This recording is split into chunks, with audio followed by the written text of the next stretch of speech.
Okay, so I do have my lecture recorded, which I'll play in a second. But before I do play that lecture, I'm still live. I want to make sure that all my systems are go and there's no hiccups. Sometimes we get some little issues. Things are getting better all the time, but sometimes we do get little issues with net and light, and we may end up with problems that way. So I usually send my recorded lecture to Rabbi Kefa so he can play it at his end. Now, I think there's a number of things that I'd like to talk about, practical things, and I want to make you aware of these things because I think they will be relevant to your lives as well. And, before I play the actual lecture, and that is this, that, we have several holy books. Different nations, different peoples of the world, they claim different books, and that's fine. The Hindus, the Hindu people, who is an ancient civilization, they claim the Bhagavad Gita as their holy books. And then we have, we have Torah. Then we have, you might be surprised to know that the Torah actually came after the Hindu books, not before. So the Hindu books are older in reference terms of number of years that they practiced it, and we maybe are slightly younger in that respect. And then after Torah you have Christianity, which is a younger sibling of Torah, and then after Christianity you have Islam, which is another younger sibling, and then after Islam you have several offshoots. And the offshoots that occurred in America, you had the Mormons, you had the Jehovah's Witnesses, and you maybe had thousands of others that we don't even know about. So the point being that you had in Iran, you had the Zoroastrianism, which was during our time when our people were at one point exiled in Iran, and there are many of our people there today. The fact that Prophet Daniel's tomb is there and Hadassah, Esther's tomb is there, really speaks volumes about Iran, and I doubt many people have had the opportunity to go to Iran. That's a place that's definitely on my bucket list. I had a friend, a student yesterday, tell me that there is a convoy that's leaving to Iran in the next, I believe it's 4 days, and they're going to go through some, internal border routes from here. They're going to cross the border into Afghanistan, then into Iran, and they're going to spend maybe 4 days over there, 4 to 5 days, and visit some of the sites, some of the holy sites that Islam claims, and maybe they might see some of the other sites as well, and then they're going to come back. So I was saying to my student that next time, when you go over there and you bring back pictures, next time you go, I'd like to accompany the people with you and go and visit the place as well. So that's kind of in the future. Now, my point is here, and it's very simple, it's very precise. Now, you all, majority of you in your homes, you all have a book, whether you call that a New Testament book or whether it's a complete Bible with all 66 or maybe all the other, Apocrypha as well, the Catholic version of it, you will definitely have that book. If you're a Muslim, you're going to have the Quran in your home, you're going to have some other holy books that are related. Now, I've studied these books all my life. I've studied these books. You may be surprised to know that I've studied these books from child. And the only Torah that I studied was a Torah that I found in the Quran when I was a child. But when I grew up and when I kind of, ended up in England, I had the opportunity at some point to get hold of what you people call the Bible, which had all the books.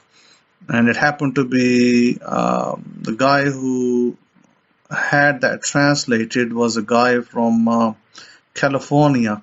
I think he is the one who was responsible for that translation. It has some footnotes as well. So that was the Bible that I got to study. But by that time, it's quite clear that when I grew up, I was well versed in the Islamic holy books, and I was well versed in Torah according to the Islamic law, because Islamic law is full of Torah laws. It's replete. And so I got to study that, tooth for a tooth, eye for an eye, and several other laws. The only laws that I found missing in the Quranic side were the sacrificial laws. And that may have been because there was no temple at the time. Possibly there was no temple in Israel. People had dispersed. And so there wasn't much talk about a temple structure or a sacrificial structure. Really, there wasn't any need at that time. Perhaps, the authors did not discuss it for that very reason. But there was some talk about the past, sacrificial system in the past, but nothing about the present and nothing about the future. The only thing I think that the Islamic holy books kind of transpired towards was that Jesus would return and set up judgment, similar kind of belief system that Christians do, but slightly different in that particular version, Jesus would come and get married and have children and so on and so forth, and on and on it goes. Now again, there wasn't much talk about the third temple in there, and until I came across to the Tanakh, the Hebrew Bible translation in the English, I learned that there was such a thing as a third temple. There was such a thing as some other prophets that I may not have, understood properly in the Islamic side because the names were different. They changed the names to the Arabic side. Now, Arabic itself, I'm not going to be unfair to the Arab people and say it's a bad language. Arab is a beautiful language. Arabic is a beautiful language. Arab people are beautiful people. And the Hebrew is a beautiful language and a beautiful people as well. Now, coming back to the Indians, the Indian language, Sanskrit, which is their oldest language, and the other languages they presently practice, several of them, which main one in their national category comes as Hindi. It's a beautiful language. There's nothing wrong with it. It's a great language, and they're a good people as well. Nothing against Indian people in any particular way. Now, my studying of all these books, different books, and also application of certain principles has brought me to today to highlight portions of the Torah, even portions of the New Testament and prophets to bring to you what they are actually trying to tell us to do. Now, many people, they read the Bible like it's a book, like you read a novel. So you read the Bible like a novel, and they don't really get, other than getting a story, understanding. Maybe they read some story about Jacob, if they go that far back. I doubt many people do. And mostly in the Christian world, people go back to Matthew, they may go back to John, and they may read about Jesus' birth in the book of Luke. And they make their assessment about Jesus was a character, and he did this, and he was a good character, and he did such and such, and he did great miracles. But that's as far as it goes. So those people who read those books, what I have observed in the Christian world, I've lived in the West majority of my life, as you know.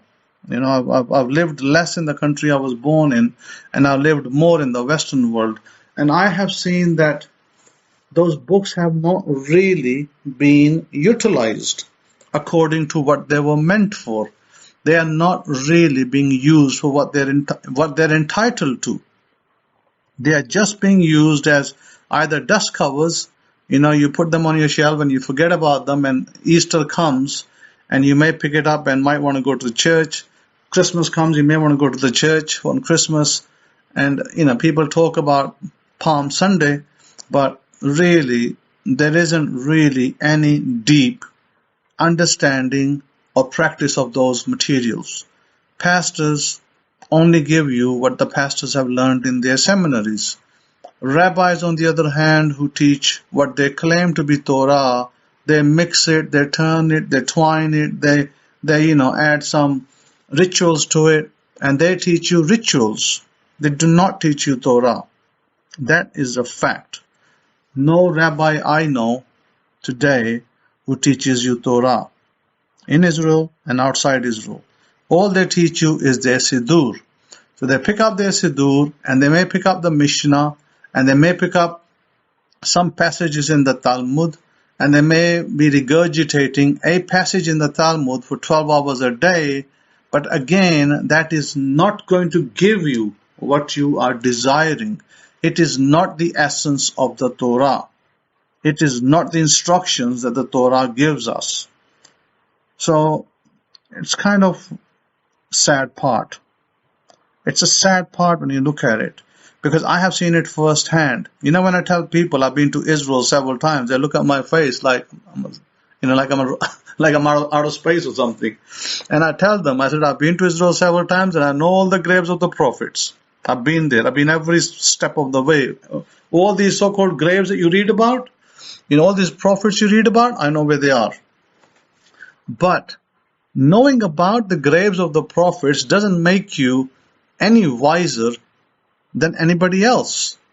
Until you apply the knowledge, it makes absolutely no difference. You can go to Israel 50 times. There was a lady who I used to have as a friend several years ago. I think her name was Christine. She used to go to Israel and take groups. And she used to take several groups to Israel. And there was Revelation TV in England. And Harvard, I think, is the name of the gentleman. He used to take groups as well to Israel, like 2 plane loads. But look, taking groups to Israel is one thing, but knowing the application is another. And I can tell you, as a matter of fact, none of these people had an inkling of application of the books they read. So, where are we going with this? We're going with this over here, that when I studied the Torah the first time I got it, let me give you a little bit of my testimony.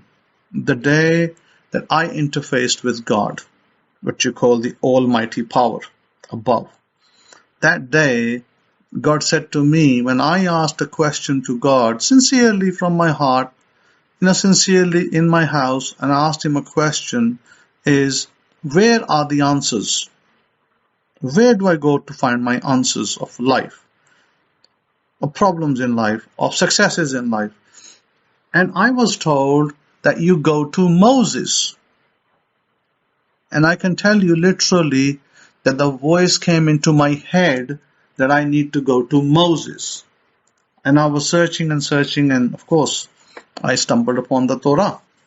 And I started to read Moses. And when I started to read Moses, some of it was gobbledygook. I couldn't understand it. Some of it was understandable, but others of it was, just something that it was new information. So I sat down. I spent many hours in England, facing Jerusalem, sitting on my little mat, and I spent many hours praying and asking for direction and asking for understanding. Many hours. Many hours I spent. I don't think that you spend that many. I don't think anybody I know of has spent that many hours. I know people spending more hours in front of their TV than sitting on their mat asking for answers. But I did spend many hours asking for answers. But you see, your diligence will always pay. Due diligence will always pay, but you have to be patient. It's not going to happen in a day. It's not going to happen in a week. It may not even happen in a month. Now, when you have a teacher, and I had to come through my history was predominantly hidden from me because I didn't know about my own family history until I started to delve into it, until I started to go back and ask questions and went back all the way back to my grandfather and even beyond. And then when I started to learn about my history, who I am. And that's when God brought it to my knowledge. So it took several years of due diligence, knowledge, patience, especially patience. And I spent money like, water. Any book that I was directed to buy, I bought it. Doesn't matter if it was Christian, doesn't matter if it was Islamic, doesn't matter if it was something else. I bought it just to see what can I glean from that book. Now, I did all of that. And then I came to a point where I said, okay, I have all this information, but how do I apply it? How do I use it? Because, to me as a person, and we are brought up in the West, as you know, and we question everything. We don't accept anything as fact. And you can look around yourself. If I name you one subject, vaccine, you're all going to be questioning the vaccine. What the heck is a vaccine and why should we have it? So see, we question everything in the West. We do not accept anything verbatim. So I had some questions and asked some questions, and God then directed me to the answers. And I'm grateful that God directed me to the correct answers, so I was able to correctly practice those answers. No, I believe the sound is perfectly fine, and Rabbi Kefa, the sound should be okay. So my point is this, that eventually I came to a conclusion. And this is a conclusion that I want to give you, and I'll start my lecture in a second. But the conclusion is this. You can read all the manuals in the world, and some of you do. Some of you are avid readers in the West, and maybe in the East as well. But the problem is this, that your application is 0 over 0. When your application is 0 over 0, you will never get anywhere in life. Write that from me right now. Unless your application is in practice, you will not get nothing in your life changing. And this is where I was different. Because I did not have a 0 over 0 application. I actually applied it. I said I'm going to apply it and I'm going to see the result. And I'm going to see if my result comes in 2 months, 2 years, 20 years, how many years it comes, I'm going to see and I'm going to write about it. So I did apply it, and I did get my results. I know many of you today, and you don't have to be in this room, and not just referring to the people in the room. I'm referring to people outside the room. Maybe people listening who probably never visited our forum. There are people jumping from one branch on YouTube to another branch. Compare YouTube like a tree. And on that tree are several branches. And they hop like a bird from one branch to another branch to another branch, and they never get the wiser. Because one person saying one thing, another guru is saying something else, then there's another guru saying something else, and all these gurus combined together, your life don't change. So the central question becomes, why is not my life changing? What am I doing wrong? There's an American saying. There's an American saying about insanity, that doing different things in different ways leads to the same answer, leads to insanity. So my point is this, that when you're told something, you should really apply it. And if you really apply it, it should work. There is no question about it working. So my whole life, up to this point, and maybe beyond as well, is geared towards helping people. Yesterday and today and the day before yesterday, I spoke to 3 of my key students over here. And I gave them a tidbit, just a little tidbit. And I asked them a question. And I'm going to bring that same question to you. And I said to them, I want to ask you a question. And they said, sure. They called me Kohen over here, or they called me a rabbi. And they said, sure, Kohen, ask a question. And I said, my question is this. The milk that you drink, because in this country, the milk they drink, it must be mixed with some, tea, some tea leaves. because they don't normally use tea bags like we do in the West. Mostly they use tea leaves, and they put their milk into the tea leaves, about a spoon of tea leaves, black tea. Some of them drink green tea, and they drink what I call fat milk, full fat milk with tea. And I said to them, I want to ask you a question. You drink milk from a buffalo, maybe from a cow, mostly from a buffalo, maybe from a goat. And I said, are you a goat? And they said, no. And I said, are you a cow? Are you a cow's baby? And they said, no. And I said, but are you a buffalo's baby? And they said, no. So I said, what the heck are you doing drinking that milk then? They all kind of went silent. They were like, we never thought about that. I said, all of you, the whole, your whole Pakistan drinks this milk. Wherever you go, they go all these big, big pots. They're warming up this milk at night.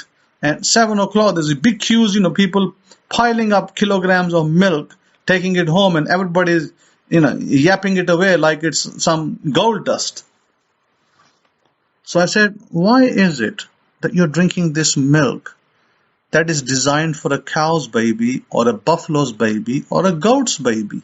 And mostly it's buffaloes, black buffaloes that drink the milk of from over here. And they said, well, we never thought about that. But then, yes, that is common practice over here. But what is the problem? I said, here is the problem. 99% of your diseases come from that milk. Did you even know that? And they didn't know that. So I said, next time, when you're suffering from a disease, first ask yourself, what milk are you drinking? And that milk that you call good is actually poison for you. So the first thing I will do is stop that poison, because that poison is not causing you to function correctly.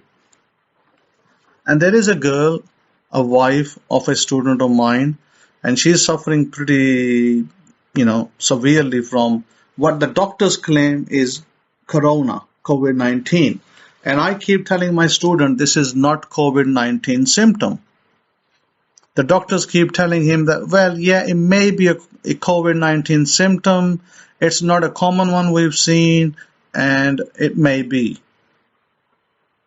I told him that is not COVID-19 symptom. I don't care what your doctor says. I don't care what anybody doctor says. This is not a COVID-19 symptom.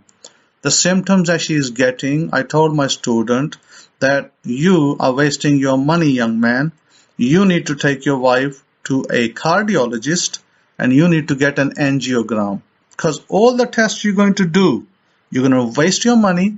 You're going to borrow money from Jack, you're going to borrow money from David, you're going to borrow money from Jane, and then you're going to be in big debt, and your wife still will be ill. They only got married 2 months ago, and she hasn't recovered from her so-called disease. So I told him that it is not a corona symptom, and I stand by my statement.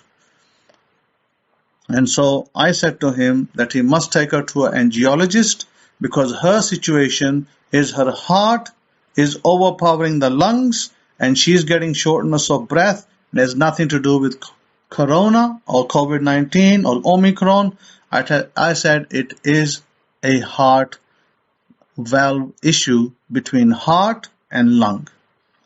And I said, the day you disprove me, that is the day I will say, yes, your doctor knows better than me. But I said, I guarantee you that it'll never happen. So tomorrow, I think that today he was going to get his reports. He got his reports. He sent them to me and looked at them and I said, this is total baloney. There's nothing in the reports. They're all clean. I said, it's total baloney. You just paid your money. You wasted your money for reports that tell you nothing. It just simply says you're okay. So I said, now what? I said, now you go back to what I said. So he's going to go back to what I told him. My point is this, that you read your Bible, maybe a chapter, maybe you read a paragraph, maybe you read a psalm, but unless you apply it, that is of absolutely no use to you. You might as well read Shakespeare, or you might as well do something else, because it's about the same thing. Nothing's going to change in your life. Until you formally apply that in your life, until you make the commitment to say, this is something I'm going to do.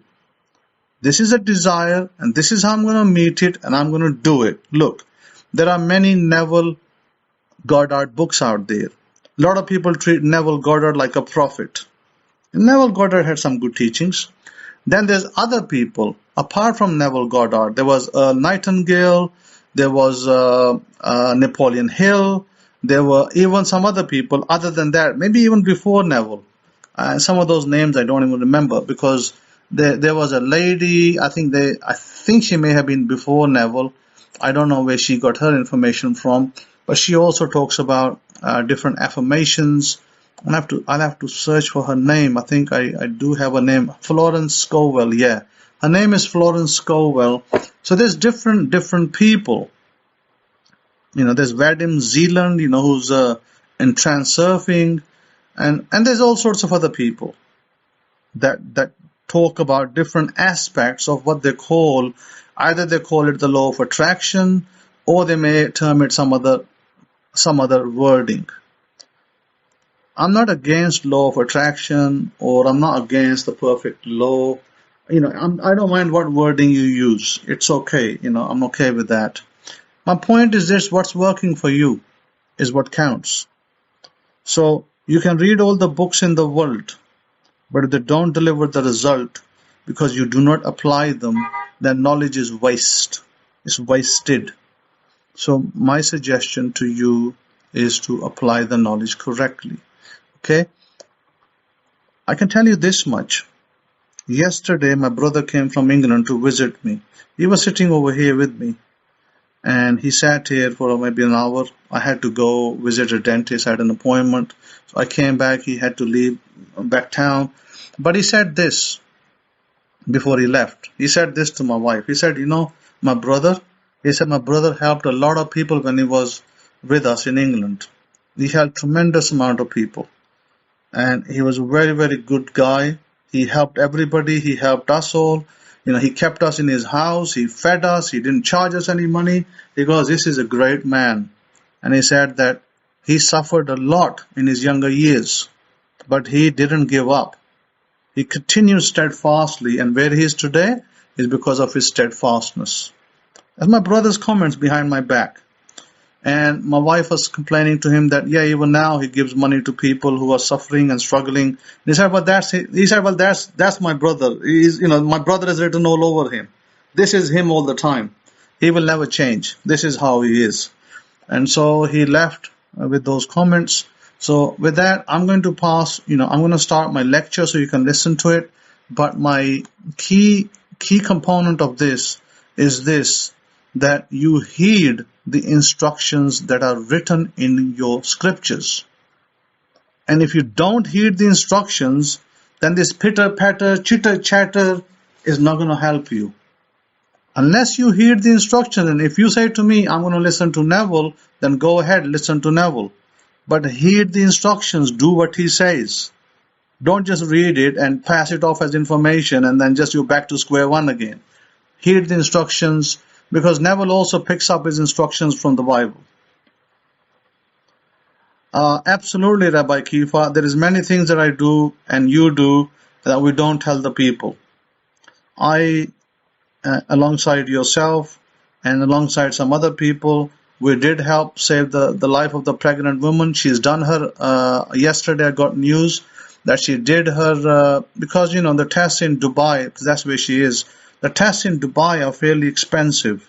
And she did the ultrasound and some other tests, and the result was this, which was exactly what I was telling them before they went, was that the baby's okay, the baby's fine, the baby will be born in due course, which I believe is March, April, somewhere around there, April maybe, and he's doing great. Well, the woman was very somber. She was very upset because her father basically has kicked her out and refused from recognizing her as his daughter, and the mom doesn't want to help her. She is from India, and she was kind of distraught. And I told her, I said, look, do not worry about father. The father died, by the way. The father died, the mother is alive, and the father left instruction that he took oath from the mother saying that my daughter can only come once to meet you. After that, she cannot meet you. And they did a funeral for her over there. Just like the Jews do a funeral. When the Jews do a funeral, when a Jew becomes Christian, they do a funeral. And she didn't become a Christian. She was just whatever faith she was. She remained in the same faith that she was. She's from a Sikh background. She did not change her faith. She just simply eloped with a boy that she liked and married him. And the boy, when they went to Dubai, the boy died from a heart attack at a very young age, and she was left pregnant. And then she wanted to drop the baby because of costs. And I happened to be waltzing over there with a friend. I was talking to a friend, and she happened to introduce me to her, to talk to her. She was very depressed, wanted to give up the baby, have an abortion, and I told her, I'm sorry, we can't do that. It's not allowed in our faith. I can't sanction you an abortion. And then she just posed the $1 million question. Will you support my tests?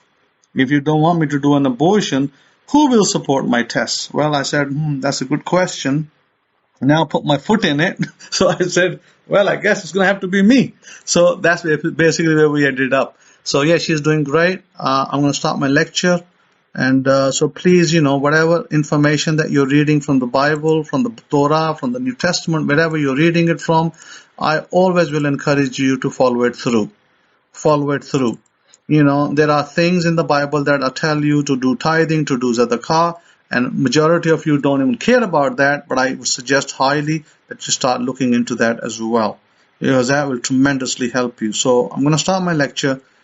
It's a short one, and then I'll pass it to Rabbi Kefa. Thank you for listening, and welcome to the room.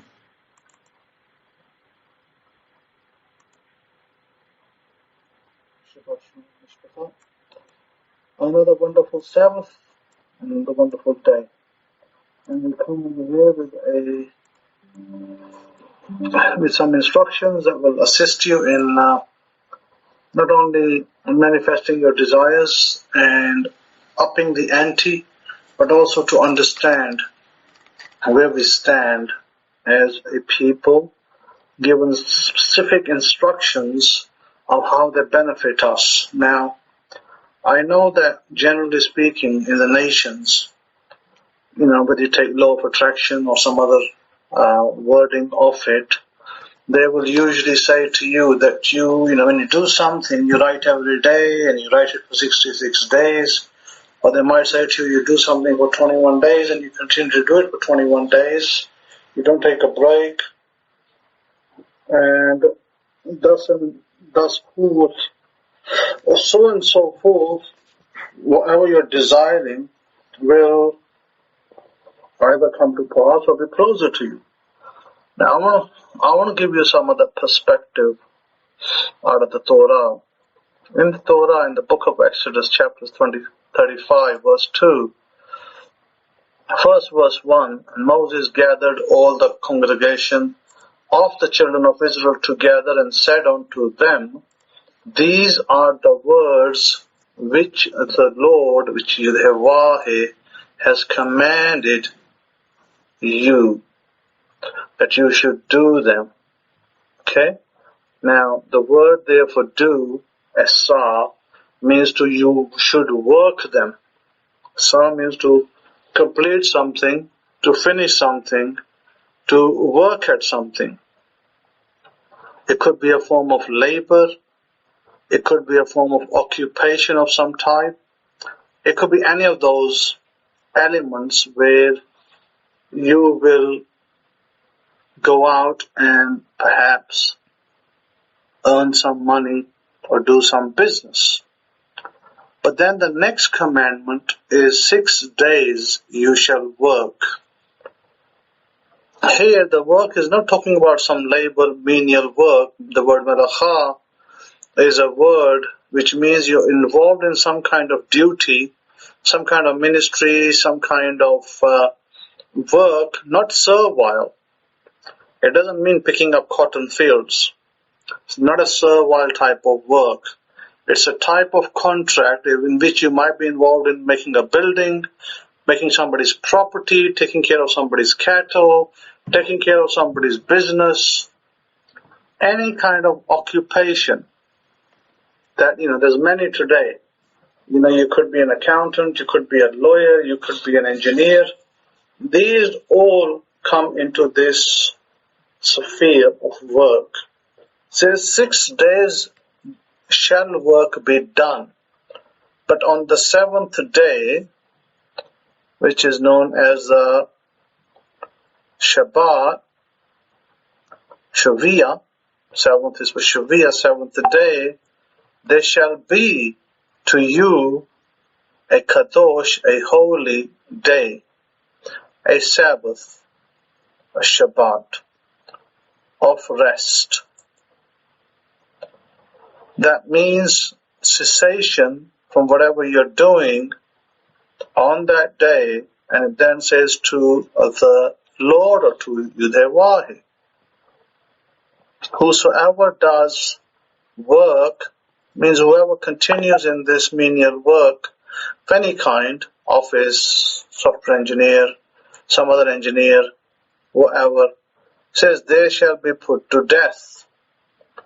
Now, of course, we do not have a temple today in which people are being put to death because they decided to work on the Sabbath. There is no such thing as that.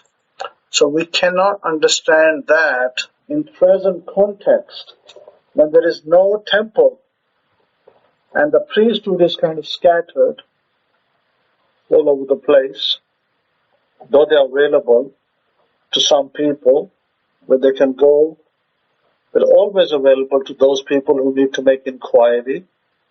But here is a secret, and I think this secret has probably never been talked about. It's probably been missed, and people just go with whatever the internet gurus tell you, the book that called Secret, whatever people pick up from the Secret, whatever Joe says there, and whatever Jim says there, and whatever Peter says there, everyone wants to believe that. Only problem is, half the time, half of those things don't come to pass. And then people wonder, is that book, the so-called secret book, is it true? And here lies the problem. The problem lies with the fact Torah spells it out one way and the book may spell it out slightly another way. And I'm pretty sure, you can call God universe as they do. You can call God some other name as they do. But God is God. Call him universe, call him someone up there, and there's many references to it. The controller of the universe, God is going to remain God. Now, according to God who created us, who knows us intrinsically, he knows what we are made of. He knows the way our bodies function. He knows how the heart works. He knows how the brain functions. I think, wouldn't it be prudent that we at least pay some attention, or at least give it a try, and see if what God says is true or false, right? You would say that, wouldn't you? You would say at least give it a try to say if it's true or false. Now here is my deal on this, that I think you need to, those of you who are diligent, who are in diligent practice to bring about your desires, whatever they may be, first of all, you make a decision, a judgment. A judgment is such a thing as what you desire. For some people, it might be health. For other people, it might be a sum of money. For others yet, it may be a spouse.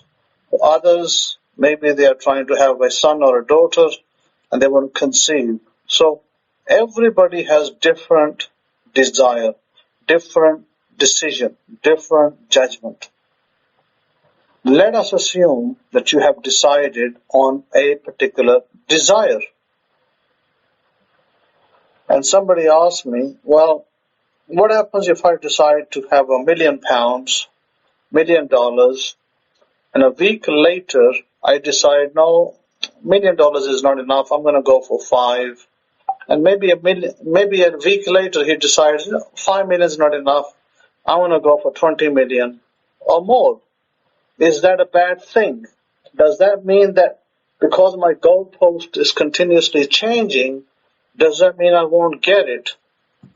And the answer is no. You can change as a human being. You're allowed to make changes. You're allowed to make adjustments. Just as when you go on a GPS system, and I have been there many times on a GPS system in different roads, and you end up taking a wrong road. But you don't continue to follow the wrong road. You look at your GPS and it tells you, oh, you're taking a wrong road, you got to do a U-turn. So you come back. You bring yourself to the right path. So it's very easy for you to decide, well, you know what, $1 million is just not enough. You hardly buy me a car, a house, and then what about the fact that I have to pay $10,000 taxes every year for the next decade? I'm going to fulfill the tax requirement. So sure, you can change your mind. You can up the figure. You can make it 5 million. You can make it 50 million. You can even make it 100 million. That's absolutely no problem. That's a decision you have to make. You can do that. You can do that at any stage of your desire. And then you just start working with that desire. Simple as that. So you're allowed to change your desire. But how does that 6 days and a Sabbath fit in? Here is what I've understood. Normally you may be told by various teachers, and I might have said it in the past, and not given too much explanation, that if you do something for 22 days, continuous, you are allowed to take a break.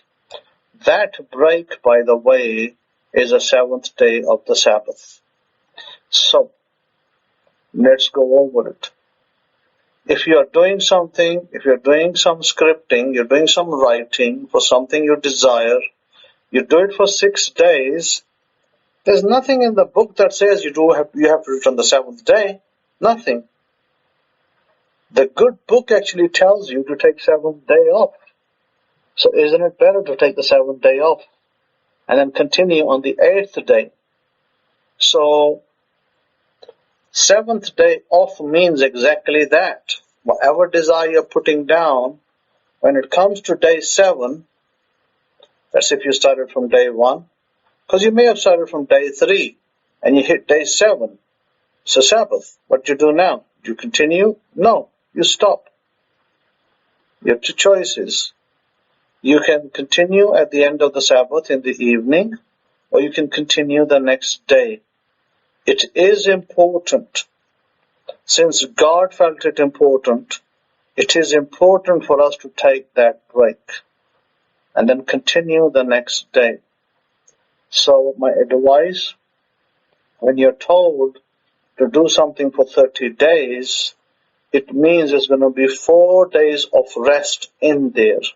Automatically. I don't have to tell you to take the Sabbath off. You automatically should know it. But on Saturday, kaput. I'm not doing no writing. I'm not doing no speaking. I will now do the writing and the speaking the next day. How does that help you? That will help you tremendously. That, number 1, it could be that your brain is overloaded with all that 6 days of work, and the 7th day you need that much needed rest. Then you continue again. So make sure you do that. Take the 7th day off. Very important. So it is very important to take your rest. That will be your Sabbath rest. Then we also see that in the same book of Exodus, in verse 41, it says, Then Yudhevah spoke to Moshe, saying, On the first day of the first month, you shall set up the tent of appointments. How does that work for us? Well, it's very important. When you get a new moon and you establish yourself what you want, write it down, what you want on the new moon. You know when the new moons are. You have the hand of calendars, you have the lunar calendar. Whichever of those two calendars you follow, establish your affirmation or your decision of what you want on the new moon. And that is when you start. On the first day of the first month, you shall set up the tent of appointments. Meaning that whatever you desire, we are coming to that point right now. Now we're coming to March. March 21st is going to be the new moon of the year. And then you can establish for yourself the whole year affirmations what you want. 10, 15, 20, 50, 100, whatever it is. Write them down. Start working on them. Do it for 6 days. Take 1 day off. Follow that pattern. And then you will see the magic. The magic will be that things will start to unfold for you. These things in the Torah are not just there as a means of writing for some ancient time. These things are to be followed through in our times. And then it talks about you shall set up the altar of gold for the incense before the ark of the testimony and put up the hanging on the door for the tent, etc. Now, you don't have to fully go along and do everything because you won't be able to.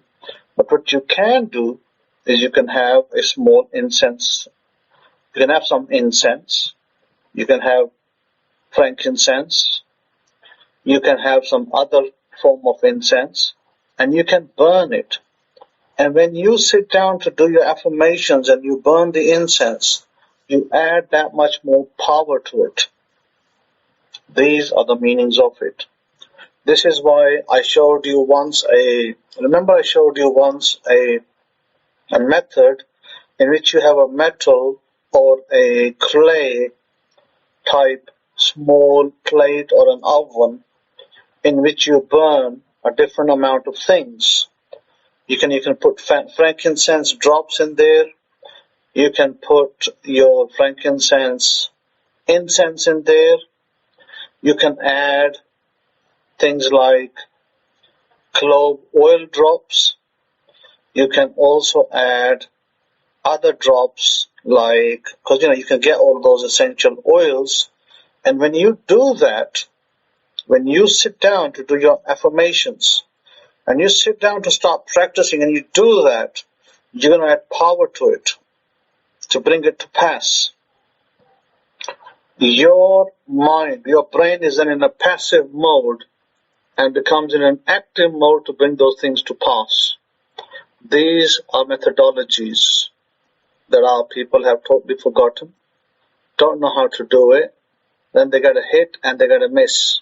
Sometimes it happens, sometimes it don't happen. But when you start applying these things and they start to happen, you'll be very, very glad. One of the things that I often advised in the past, that I stopped saying now for a while, is you get a rose, get some rose petals, maybe dried up ones, add on there, either you add on there clove oil or cinnamon oil, or even camphor oil. Just add a drop or two of camphor oil and burn them in your room. That is a tremendous, powerful to dissipate all the negativity in your rooms and also to bring in abundance. But how many of you are doing that? How many of you are doing that? That is the billion-dollar question that you should be asking yourself. And if you're not doing it, why aren't you doing it? Is it hard? I mean, how expensive is a little bowl made of plastic, made of, not plastic, but made of clay. I went the other day to a store and I bought a small clay pot. I think it cost me about, my goodness, maybe 10-15 cents. And I bought some candles. I bought a lighter. I already have the oils. I have clove oil. I have camphor oil. I have frankincense oil. I even have sandalwood oil.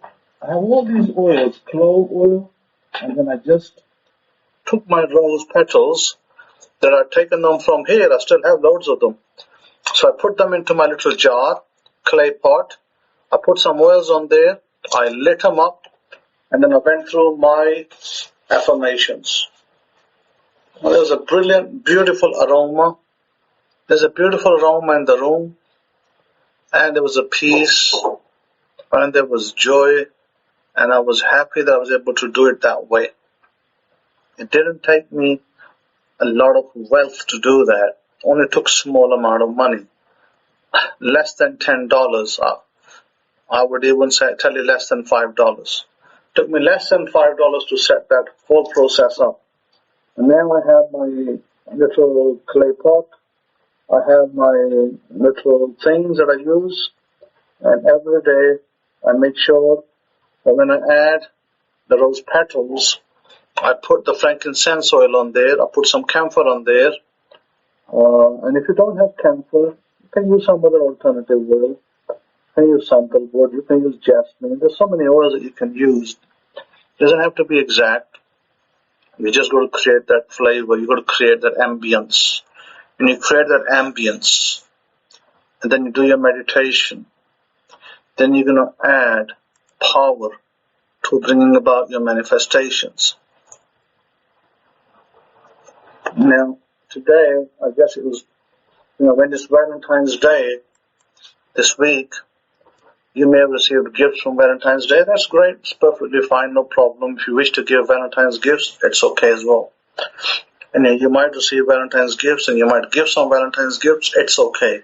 It's just a show of love. You're not following some ancient tradition for good or bad. You simply look at it as something to give in love. Somebody gives you something in love, they don't think about what happened 3,000 years ago. They don't think what happened 1,500 years ago, or what did what, who did what. They don't even know that history. So Valentine's Day is simply seen by many people as a day of love to give their wives, to give their girlfriends some gift, some present, and to friends. So I had, I was given some gifts over here, and I graciously received them.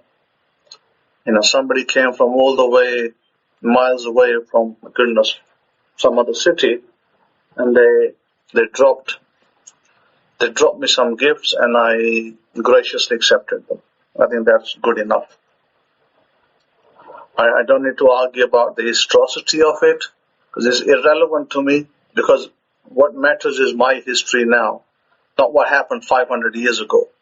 What matters is my history now with the people that I'm with, and how they treat me and how I treat them back. Love reciprocates love. That's where I see it. And you don't need to think about what happened in France 1,500 years ago, or what they did and what they didn't do. We do not dwell on the past. We dwell in the present and the future. That's where we dwell. And if somebody is nice to you, you're always nice to them back.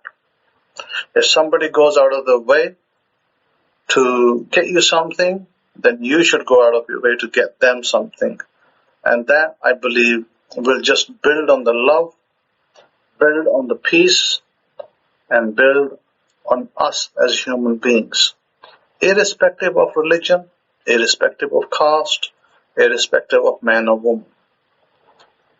A lot of people in this country do that. You'd be surprised. I was surprised. A lot of people in this country do Valentine's. And I'm okay with that. Well, no problem with it.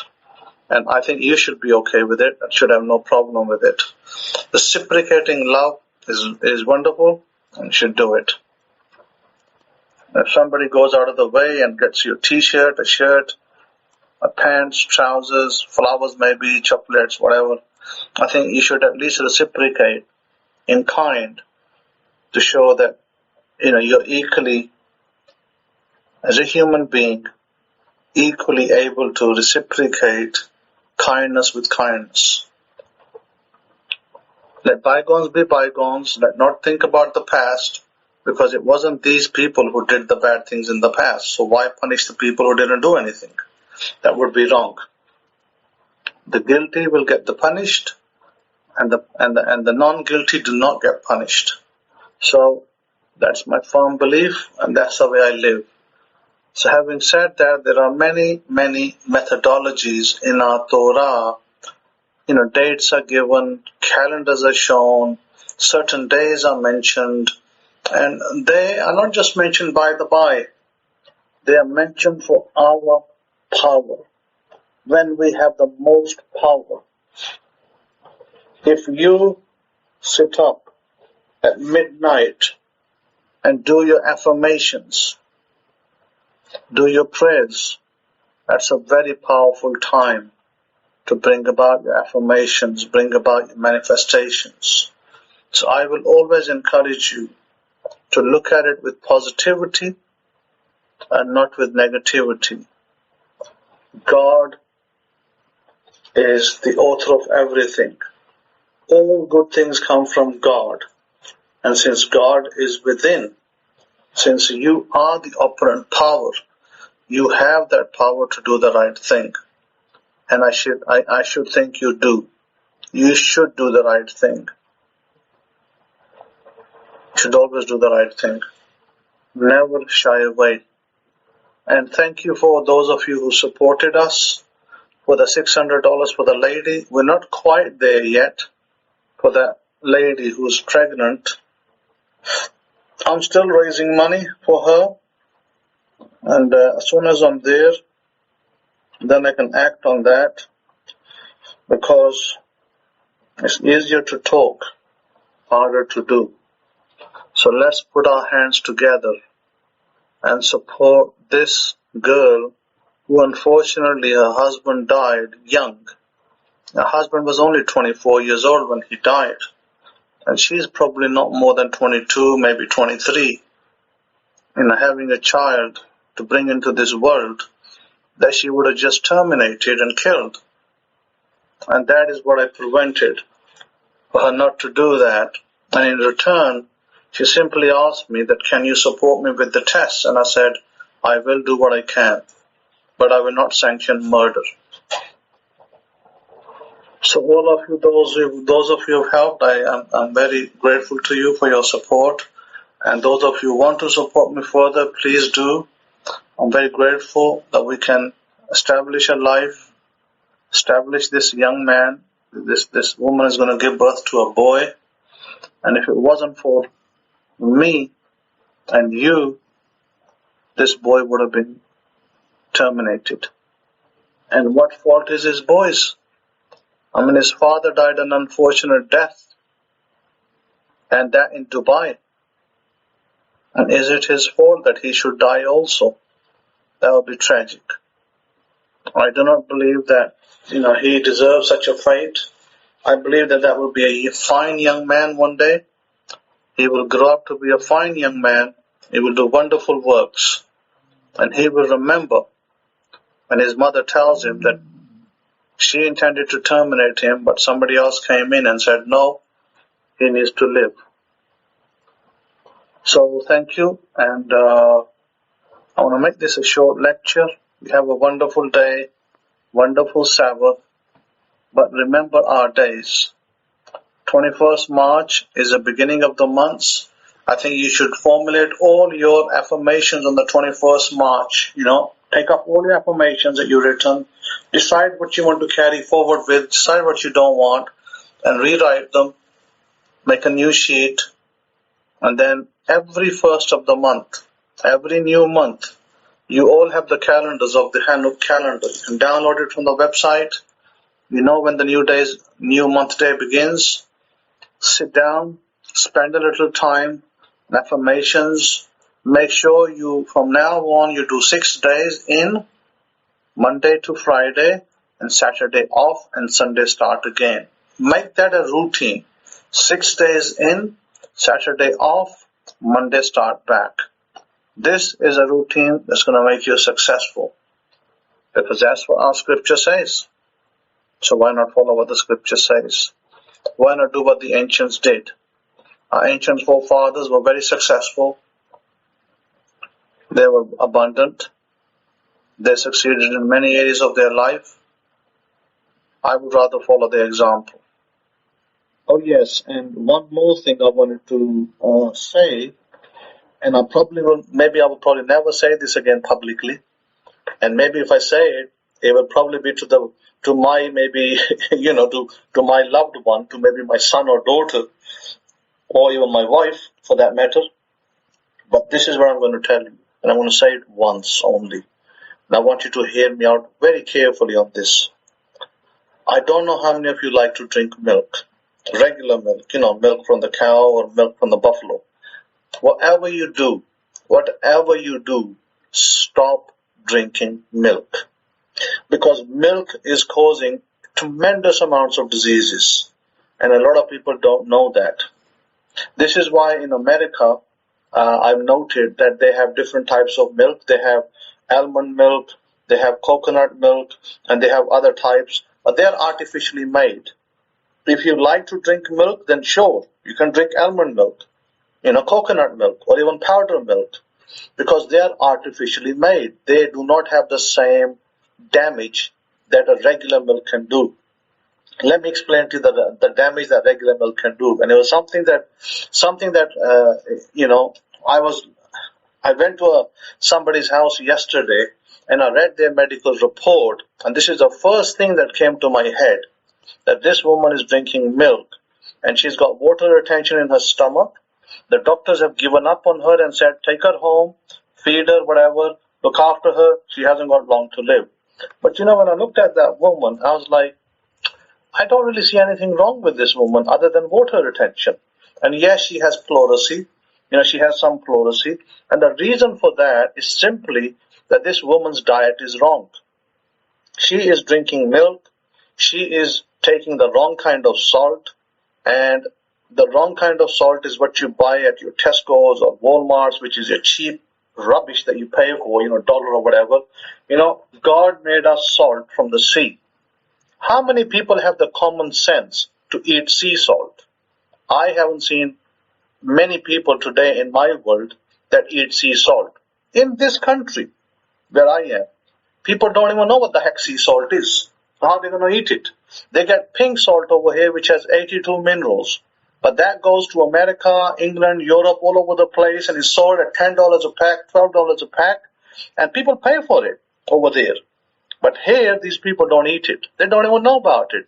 And if they know about it, they want to save their crappy money. They want to put it away to some place. But they'll die. They'll die paying doctor fees, because when something happens, they'll go from one doctor to another, to another, to another, and they'll be doctor hopping until they are dead. And this is the thing that I see over here all the time. So I didn't say too much yesterday. I just said to the family, because I know dumb equals dumb. Look, it's a dumb family, right? Illiterate people. Whatever I say to them is going to go over their head. And they're not even going to do it. I know that. I already know that. So there was no need for me to make a long, conversation about it. But I simply know this because it happened with me initially. There was a family where the woman was a doctor's mother. Both the son and the daughter were practicing doctors. GP, they both had degrees, doctor's degrees. And I told my wife, she got COVID-19. I told my wife, I said, this woman, if she follows her son and daughter's advice, she will die.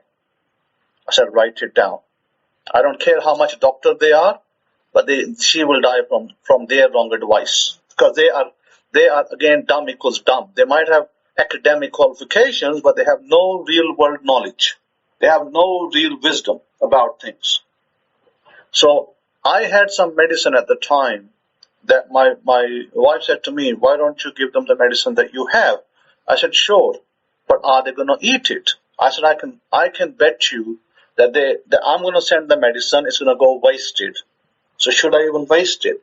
So she said to me, well, it's such and such in my relative's family, and maybe they might take heed and maybe they might not. I said, look, I'll send it, but it's going to be wasted. So that's exactly what happened. I took some medicine. I sent them a 3-day dose for coronavirus that she had. And, they were paying $600 a day in a hospital. And when that medicine went to that woman, the doctor said, no, we're giving her our medicine. She don't need to take this one. Now, this medicine came from America. It was the finest quality medicine that you can buy in this country. You can't even find it over here, period. I brought it and it came to this country, right? But what happened? They didn't listen. And what happened? That woman went from one hospital to another. They spent 16 days in one hospital. They paid over, you work it out, $600 a day times 16. That's what they paid. Then they shifted her to another hospital. That woman died. Exactly my words came out of my mouth, happened. And my medicine got wasted. Of course, it couldn't come back to me. I was going to reuse it. It got thrown away, whatever, right? So I said to my wife, there's no way I'm going to give medicine to another patient ever again who is not directly linked to me in some way, shape or fashion. If it's my student, then yeah, I will recommend it. And I know my student will take it. And if it's not my student, I'll kick his backside and they won't get nothing from me. So I never gave it to anybody after that. So this particular family I went to, and I told them, I said, first of all, your salt is rubbish that you eat. It's garbage. You shouldn't even be touching that salt. That's your number one problem. Your number two problem, she's got water retention. She's a worried type. She's a type of woman who I might call a hypochondriac, and I just left it at that. Because I read on her report she had pleurisy, she had water retention, she had a few other problems. Nothing that could not be healed. It could be healed. But I was talking to dumb people. How am I going to explain to a dumb person to stop drinking milk? Because they think milk is the best thing on earth. But milk is designed for a cow's baby, for a buffalo's baby. Milk is not designed for a human being. You, as an adult, do not put your mouth to your mother's breast and start drinking milk because you're a grown-up adult. You're only supposed to drink that when you're 1 day old, and for 2 years, you drink that, you get your nourishment, you get your immunity for the rest of your life to survive any disease on this planet. That's when you're supposed to drink that milk. So, what is designed by the creator of the universe is designed for that particular purpose. And this is what it should be used for. This is why I highly recommend to you today, I'm going to tell you today publicly, do not drink milk from a cow or from a buffalo. Now, if it happens to be you don't know and you happen to drink it, it's fine. But try not to, because it creates phlegm. Phlegm is the worst thing that can happen in your body. Phlegm creates asthma. Phlegm creates heart attack. Phlegm creates dysentery. Phlegm creates all sorts of problems. But it's not seen, but it does create it. So this woman's water retention issue that I saw yesterday was a direct result of milk that she was drinking. Now, I can't turn around and say to her, hey lady, don't drink milk, because they're going to say, this man is stupid. Why is he telling me not to drink milk? Because everybody else tells me milk is great. So, sometimes it's better to say nothing, because nothing said is better than something said. Because when people don't listen to you, you do not want to say anything. I, for the most part of my life, and I praise God for that I have a very healthy life. And I can be like any 25-year-old out there. I can beat him twice over. I can flip him in my hands. I've got so much strength in my body. But why? Because I do not drink milk. I do not touch it. and I've always had artificial milk. And how is it that I have calcium in my body? How is it that I can still get calcium? I can still have health? Why and how? Explain that. Well, I guess you can guess that. I'll let you guess on that. But my point is this very simply, that milk can cause more damage to you than health. So whatever you do, be very, very mindful of what kind of milk you drink. If you drink artificial milk, it is perfectly fine. It will not damage your body. If you drink real milk, be very careful, because it's going to cause you tons of problems. Blood pressure is one of them, by the way. Don't think that blood pressure comes because you had too many chilies. I've had chilies all my life, and green ones as well. And I'm chewing through them, and I'm eating, habaneros and all that. It's not chilies that causes blood pressure. Blood pressure is also a symptom of milk. But no doctor in this world will tell you that except me. So there you have it. So, number one, fix your salt. Make sure that you only eat sea salt. Number one. I used to import my salt from France when I was in England. And when I was in America, it's readily available from all over the place. So, get a good source of sea salt. There's many health stores. Yeah, you can pay an extra $1 or $2. Your health is worth it. Is your health worth $2? Or do you want to go queue up with a doctor and pay $1,000 for your fees? Think about that. So look out for your own health. Eat good source of sea salt. Number one. And if you're on pink salt, that's okay. Number two, get a good source of non-natural milk. Means that it doesn't need to be natural. Unnatural, means it's artificially made. That's number two. Number three, if you want good health, sort your water out. Because your body is 88% water. Sort your water out. Try and drink water which is which is higher in alkaline value. And there's two ways to do that. Number one, you can buy these alkaline machines called Kangen machines. They're readily available in America, all over the place, or in England as well. Either you can attach them to your tap, and if you find that they're a little bit too expensive for you, they cost about $350, $400 these days, and the filter lasts a year. So if you can't spend $400 on your life, then, well, I don't want to say too much on that, but let's say that you're hard up on cash and you're having difficulty with spending $400 on your life. So then I would suggest that the next best thing is to get just ready-made lemon, from the store. Maybe $1.50, the lemon bottle that you buy from Walmart or from Tesco's or Sainsbury's. Get that regular made lemon. Just make sure to put 2 or 3 drops in your water. Just do that. Okay? Whenever you drink water, put 2 to 3 drops of lemon. If you love drinking Coke, some people do, put 2 to 3 drops of lemon in there. You will never suffer from high acidity. You will never suffer from stones in the kidney. You will never suffer from stones in your bladder. All of those things will be eradicated. And if any of you is suffering from stones, take it from me that you take apple cider vinegar. Take two spoons of apple cider vinegar in the morning. Put them in a small glass of water, maybe half a glass of water or slightly less, and add some honey to it for sweetener and drink it.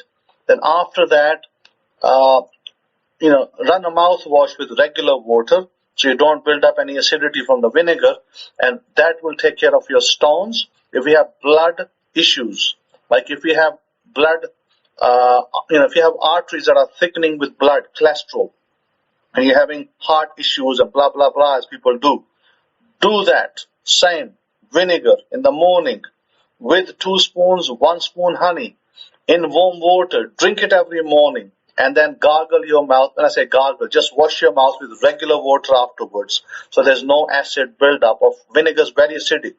Okay? It will open up your arteries.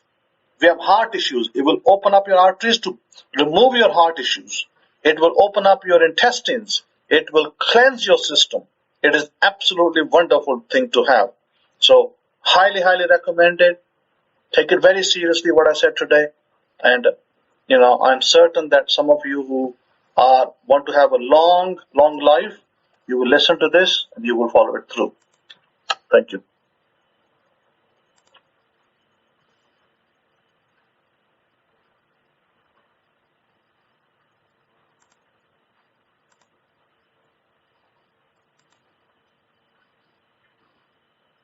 If I can be heard, can I get a one?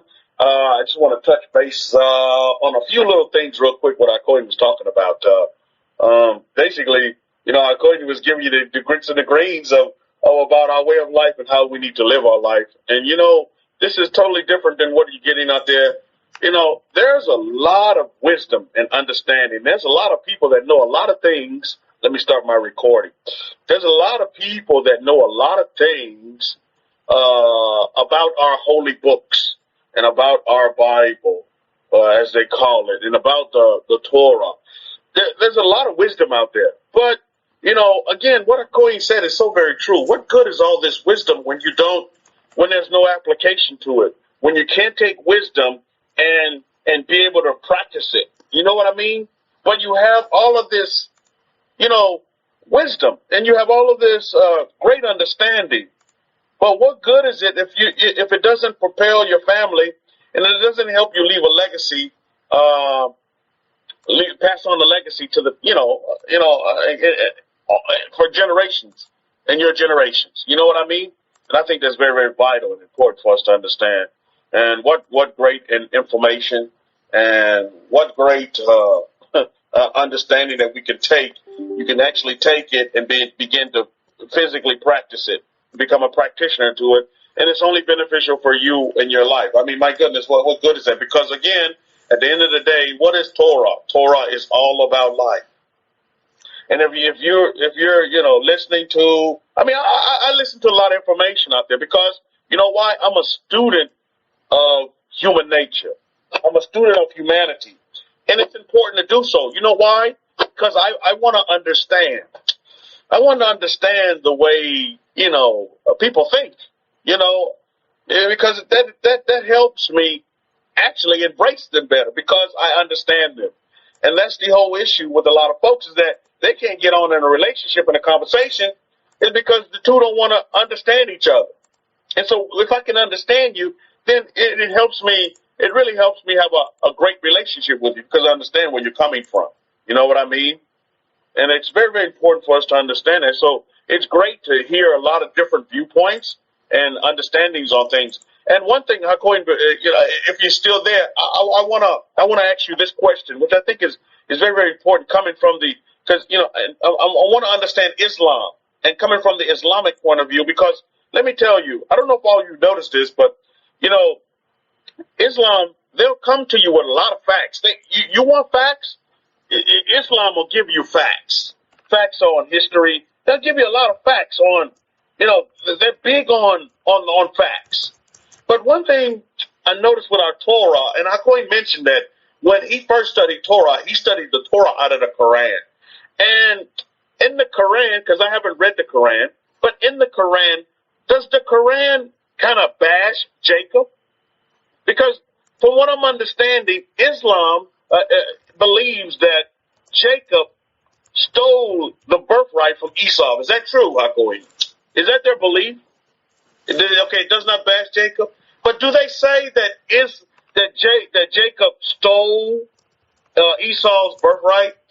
Because there's a lot of different. Okay, great. Because there's a lot of different facets of or offshoots, like Hakoin called them, of religion. And believe me, you all know that Islam has many different facets to it. So there's a lot of teaching coming on out there here in North America that Jacob stole the birthright of Esau when that didn't happen.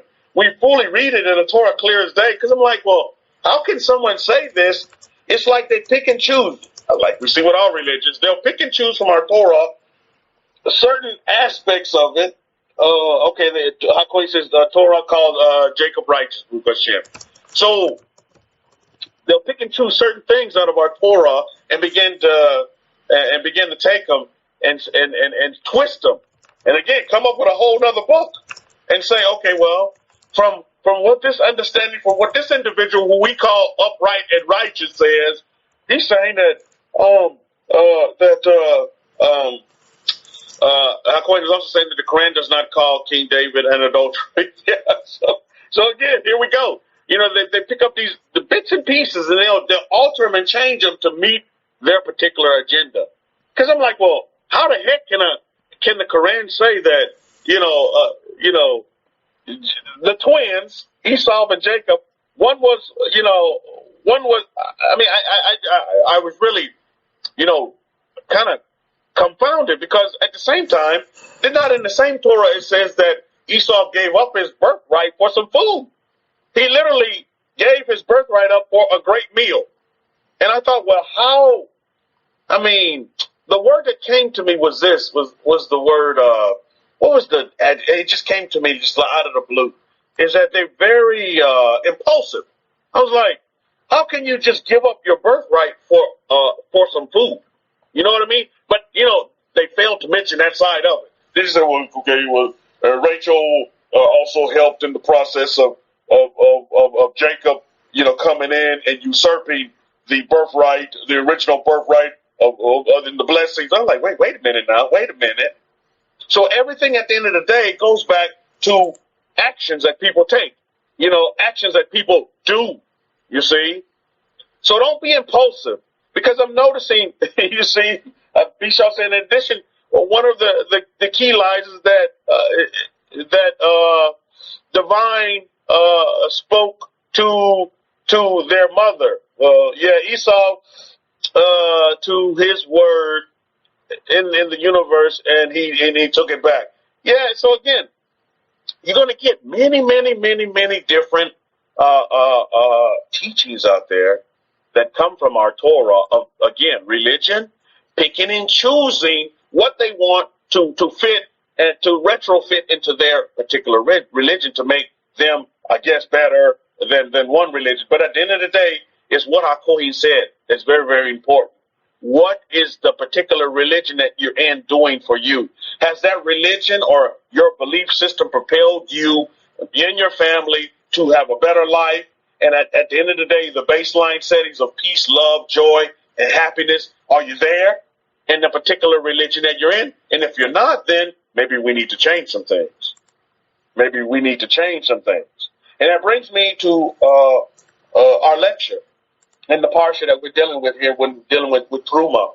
And in this parsha, it's a very short parsha, but in this parsha, it's basically talking about a what? Anybody tell me what it's talking about? In this parsha, it's basically talking about a what? A tent. I'm going to spell it out for you. We're talking about a tent, a T-E-N-T, a tent. Now, my question is, why a tent? The Most High, he says, and let's read it, and I read from the Abrahamic-Faith Bible or the Hidden Truth We Break scrolls.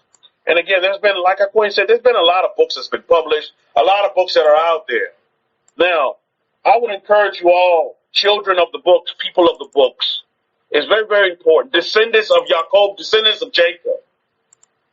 You Hebrews. I want to encourage all of you to understand this very important pattern. Our Kohen said it this way, this very important method. He said this lecture. I picked up on that word, method. He said it's a methodology. It's a method. The method to the Torah does not change. It's constant.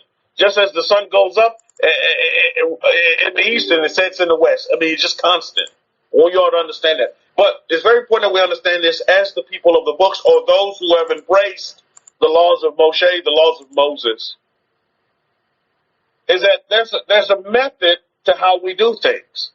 There is a pattern to how we do things. And it's very, very important for us to understand this pattern. Because when you wake up, Israel, when Israel wakes up and comes out, she's in the nation, she sleeps.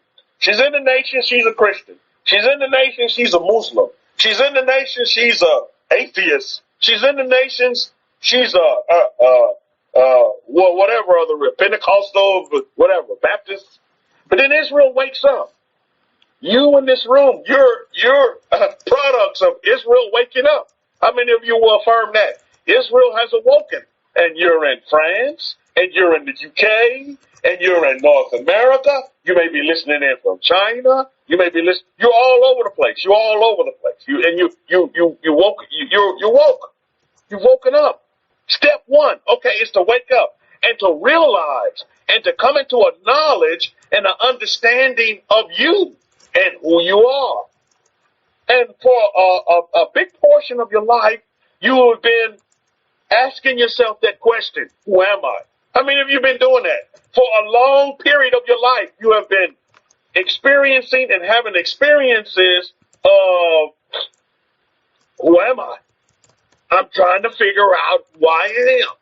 I want to know, why the hell am I here? What's purpose? What's my purpose?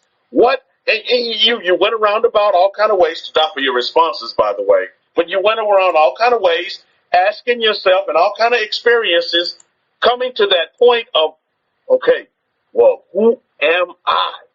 Who am I? Am I who they want to tell me that I am? Am I who these history books tell me that I am, or that they talk about and tell me and teach me when I go to these schools? Is this what I am? Or who am I? And very deep in the very most inner parts of your being, a lot of these things that they were telling you, you didn't agree with, right? Because you say, or you just felt uncomfortable, or you just felt within your being that, look, something's not right here. I was like that with Hagee's church and being in Catholicism and Christianity and non-denominationalism, that, something, it just was not right. Within me, I could just like, man, this just don't agree with me, with self. I'm like, man, let me continue to search. Let me continue to search. Let me continue to search. Let me continue to search. Like I said, try it. Put it to the test. If it don't step up, and if it doesn't meet your standard, then you move on. But it's very important for Israel. See, this is where a lot of Israel is going to miss it as they wake up. Is that Israel, once you wake up, yes, we've been placed. How many of you agree? We've been placed in environments all over the world. We've been dispersed. Our holy books tell us we've been dispersed and scattered to the four corners of this earth. We've been put in environments, in different environments, right? I'm not there eating French bread with Oliver there in France right now. I'm down here eating tacos in San Antonio. You know what I mean? So we've been dispersed and scattered in all these different environments. You know what I mean? But I'm going to tell you what, Oliver, one day you and I will sit together in your faith and we will drink wine and we will break bread together. That, like Akoy said, that's on my list, Oliver. I love France. And I have a lot of French blood running in my veins because Napoleon came in Louisiana and he saw the beauty of my ancestors down here in Louisiana, and he made the purchase. he made the big Louisiana purchase. So I have a lot of French blood flowing through my veins. As you know, we all mixed with everything, right? So I just have an affinity for France. Why? Because, the French are definitely in our bloodline for sure. The French people. Napoleon came in and did what he did and made the purchase down in Louisiana, and that's where my ancestors were dropped off on the boats, and we were in Louisiana. Some of your ancestors was in South Carolina. Some of your ancestors was in Florida. Some of your ancestors was in North Carolina. Some of your ancestors landed in Georgia. Some of your ancestors landed in New York. But again, we landed, and we were put in what? Environments. You see what I mean? We were put in environments. But the key thing for Israel, as we wake up in these environments that we put ourselves in, is that we begin to place ourselves in another environment. Because how many of you understand the environment that we're in, and I don't mean like physically, but you must begin to listen to different people now. You can't listen to the same people that you were in the environment in sleep, because then they're going to continue. You're going to be confused because they're going to continue to feed you what? The wrong information, right? You're going to continue to get wrong information to act upon. And then wrong information to act upon will leave you in a state of what? In a state of not being able to get on with your life. In a state of not being able to have peace, love, joy, and happiness. But continue with the same old sleep mode, the zombie mode type type environment where, oh, you can't make $1 out of 15 cents. You never gonna be nothing. You're never gonna own this, that, the other, and the third. You can't own it. Look, you're a man or woman of color. You're cursed and blah, blah, blah. All the stuff that they tell you, all the stuff that they feed you, all of the wrong history that they put out. And this is why I really have appreciation for Islam. Because Islam will come in and start giving you the facts. They'll start saying, okay, look, this is what happened at this time. These are the dates. These are the people. The facts. These are the people. These are the people that's doing this. They just give you great facts so that you can begin to piece together truth. Because at the end of the day, we want the facts so that truth can be what? The curtain can be revealed and opened, and you can see things for what they really are. Why? Because we've been asleep. But Israel, let me tell you something. Once you wake up, you got to begin to go back and follow the method. Israel is attached to what? The Torah. Torah and Israel are synonymous. You can't have one without the other. But yet, some folks think they can.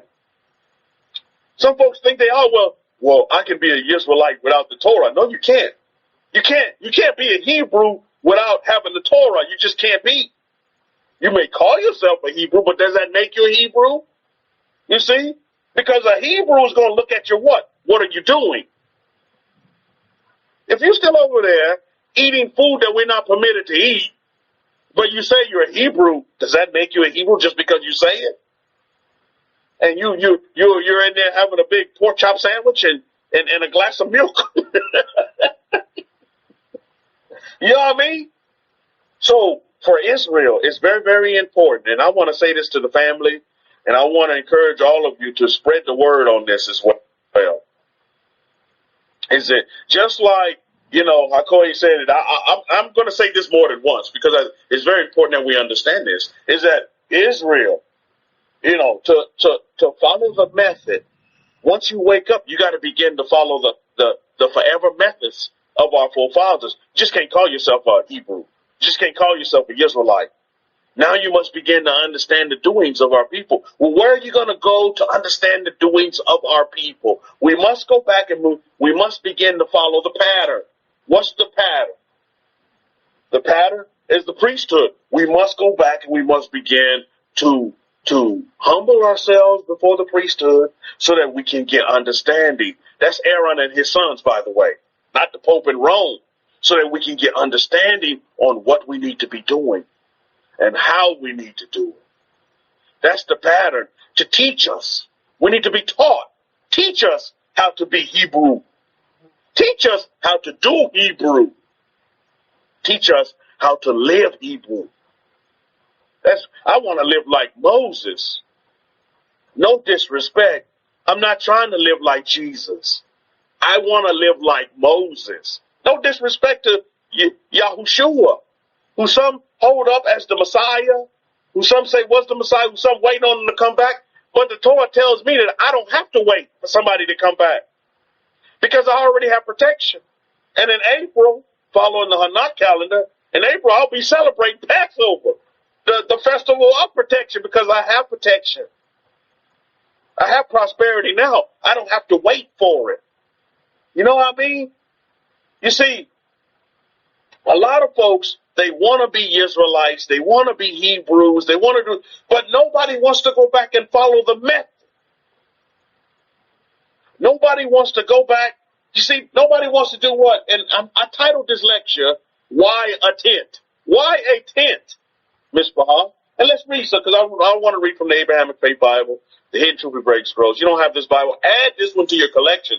Add this one to your study. Add this one to your library so you can get great understanding on the Hebrews and the Hebrew way of life and how to live like a Hebrew, how to live like Moses, how to live like Abraham in 2022. It all goes back to, it boils down to who are you listening to, because that's how you're going to act. The water boy will listen to mama because mama said. Well, mama said this is how this came about, Corner Sanders, because that's what mama said. Well, who are you listening to? Who's saying things and who's whispering things in your ear? Listen to yourself. You're listening. Who are you listening to? Who is Here's the question. Who is Israel? Who did the Hebrews listen to? They listened to Moses. Well, you say, well, Rabbi Kefa, Moses is not here in physical form. But our likeness of a Moses, you see, the God of Israel is never going to leave his children abandoned. The children of Israel were never orphaned. You know what I mean? Oh, I give gratitude and thanks for that. I'm going to dance like David just on that point alone. That the children of Israel have never been orphaned. You understand that? They were lost for a minute. Not that their father was left them, but they went out and got lost. They went out and chose to lose themselves. You know, Ruach Hashem, not all of you are back. You found yourself, right? You know who you are. Nobody can tell you who you're not or who you are because you already know who you are. They'll tell you who they think you should be. But is that fact? You know who you are. Mark Shaw, close off the Bible. You know who you are. That's the starting point. But that's not the end all. Just because you know who you are, there's more to it now. But a lot of Israelites stop there. And they don't go back to the method or the pattern of the Torah. It's to take instruction and guidance. To take instruction and guidance from who? From the priesthood. How many of you this morning, this Shabbat morning, got great instruction and guidance from the priesthood? Anybody? That you can take and you can begin to apply right now. Anybody? Put up a capital P. You're like, yeah, Rabbi Kefa, I totally get what you're saying. He's not just sitting there giving you some goosebumps about some past history that don't pertain to you like right now, that you can take and be actionable and take action upon it like right now. To God for your responses, by the way. Shane Yah, Shabbat Shalom. He says every Shabbat. That you can take and you can begin to put into action like right now. That's going to better your life. You know what I mean? So we go back to the question of why a 10. So let's read from the Abrahamic-Faith Bible, the Hebrew Great Scroll. Let's pick it up from Exodus chapter 25, starting at verse 1. And then Yahweh spoke to Moshe, saying, speak to the children of Israel, that they may bring me an offering. From everyone who gives it willingly with his heart, you shall take my offering. And let them make me a holy place. I'm going to jump it down to verse 8 of Exodus chapter 25. And let them make me a holy place. You see, why the offering? For the holy place. You want to come down, my child? Yay, Shabbat Shalom.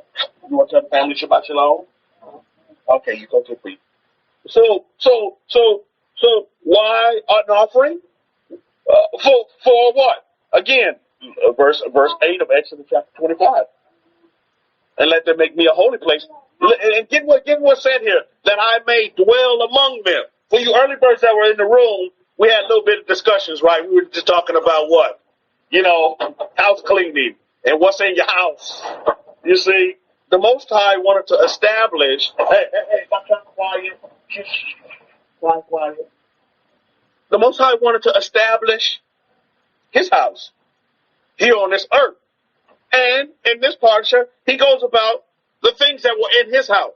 How many of you understand? Okay, how many of you have a physical house? Put up an H. You say, Rabbi Kefa, you have a physical house.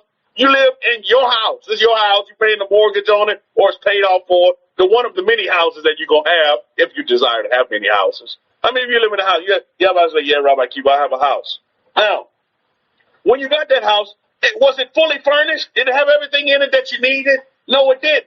Matter of fact, you have that house, and you're probably still putting stuff in it. But at the same time that you're putting stuff in it, you're also taking stuff out of it, right?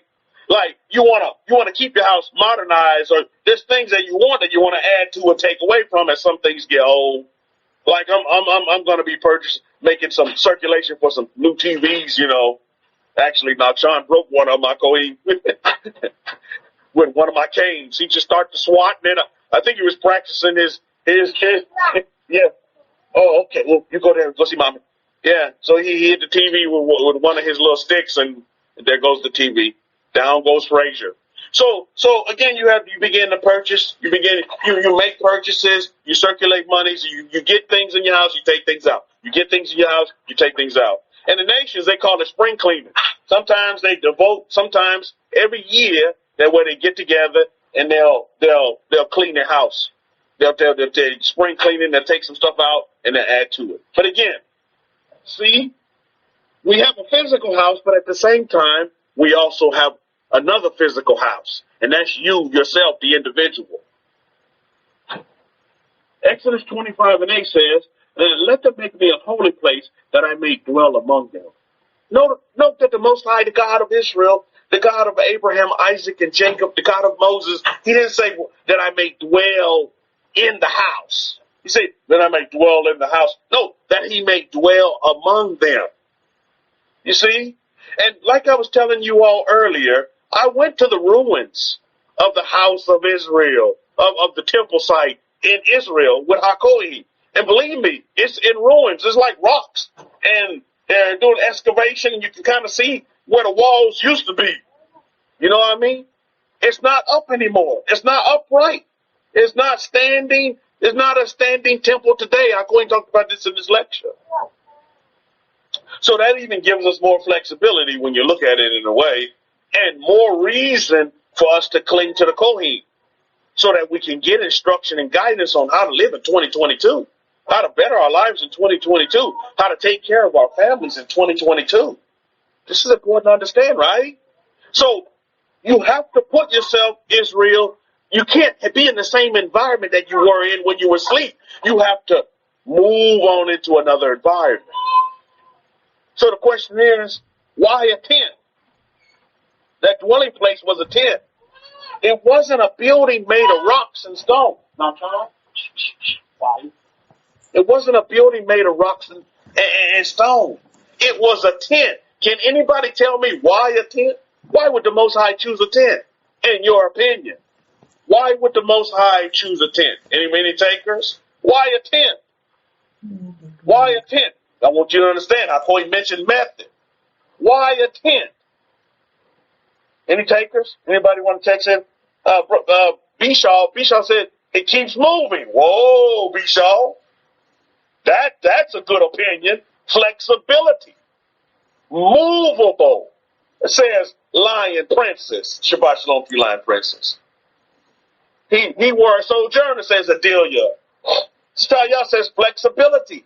Absolutely. Because we're movable. We're mobile, and we should be this way. You should be able to move portable, break it down, move it. Not stationary. Man, I got Hagee's church memorized. I can walk it in my sleep because it never went anywhere. It was just dead. And a lot of people are that way. A lot of people are that way in their life. They don't go anywhere. They just there. They don't move. They're not flexible. Kohen gave us great instruction on milk. Some of you have been drinking milk your whole life. You know how to get to the milk store. The milk truck come to your door. Man, I can't change that. That's who I am.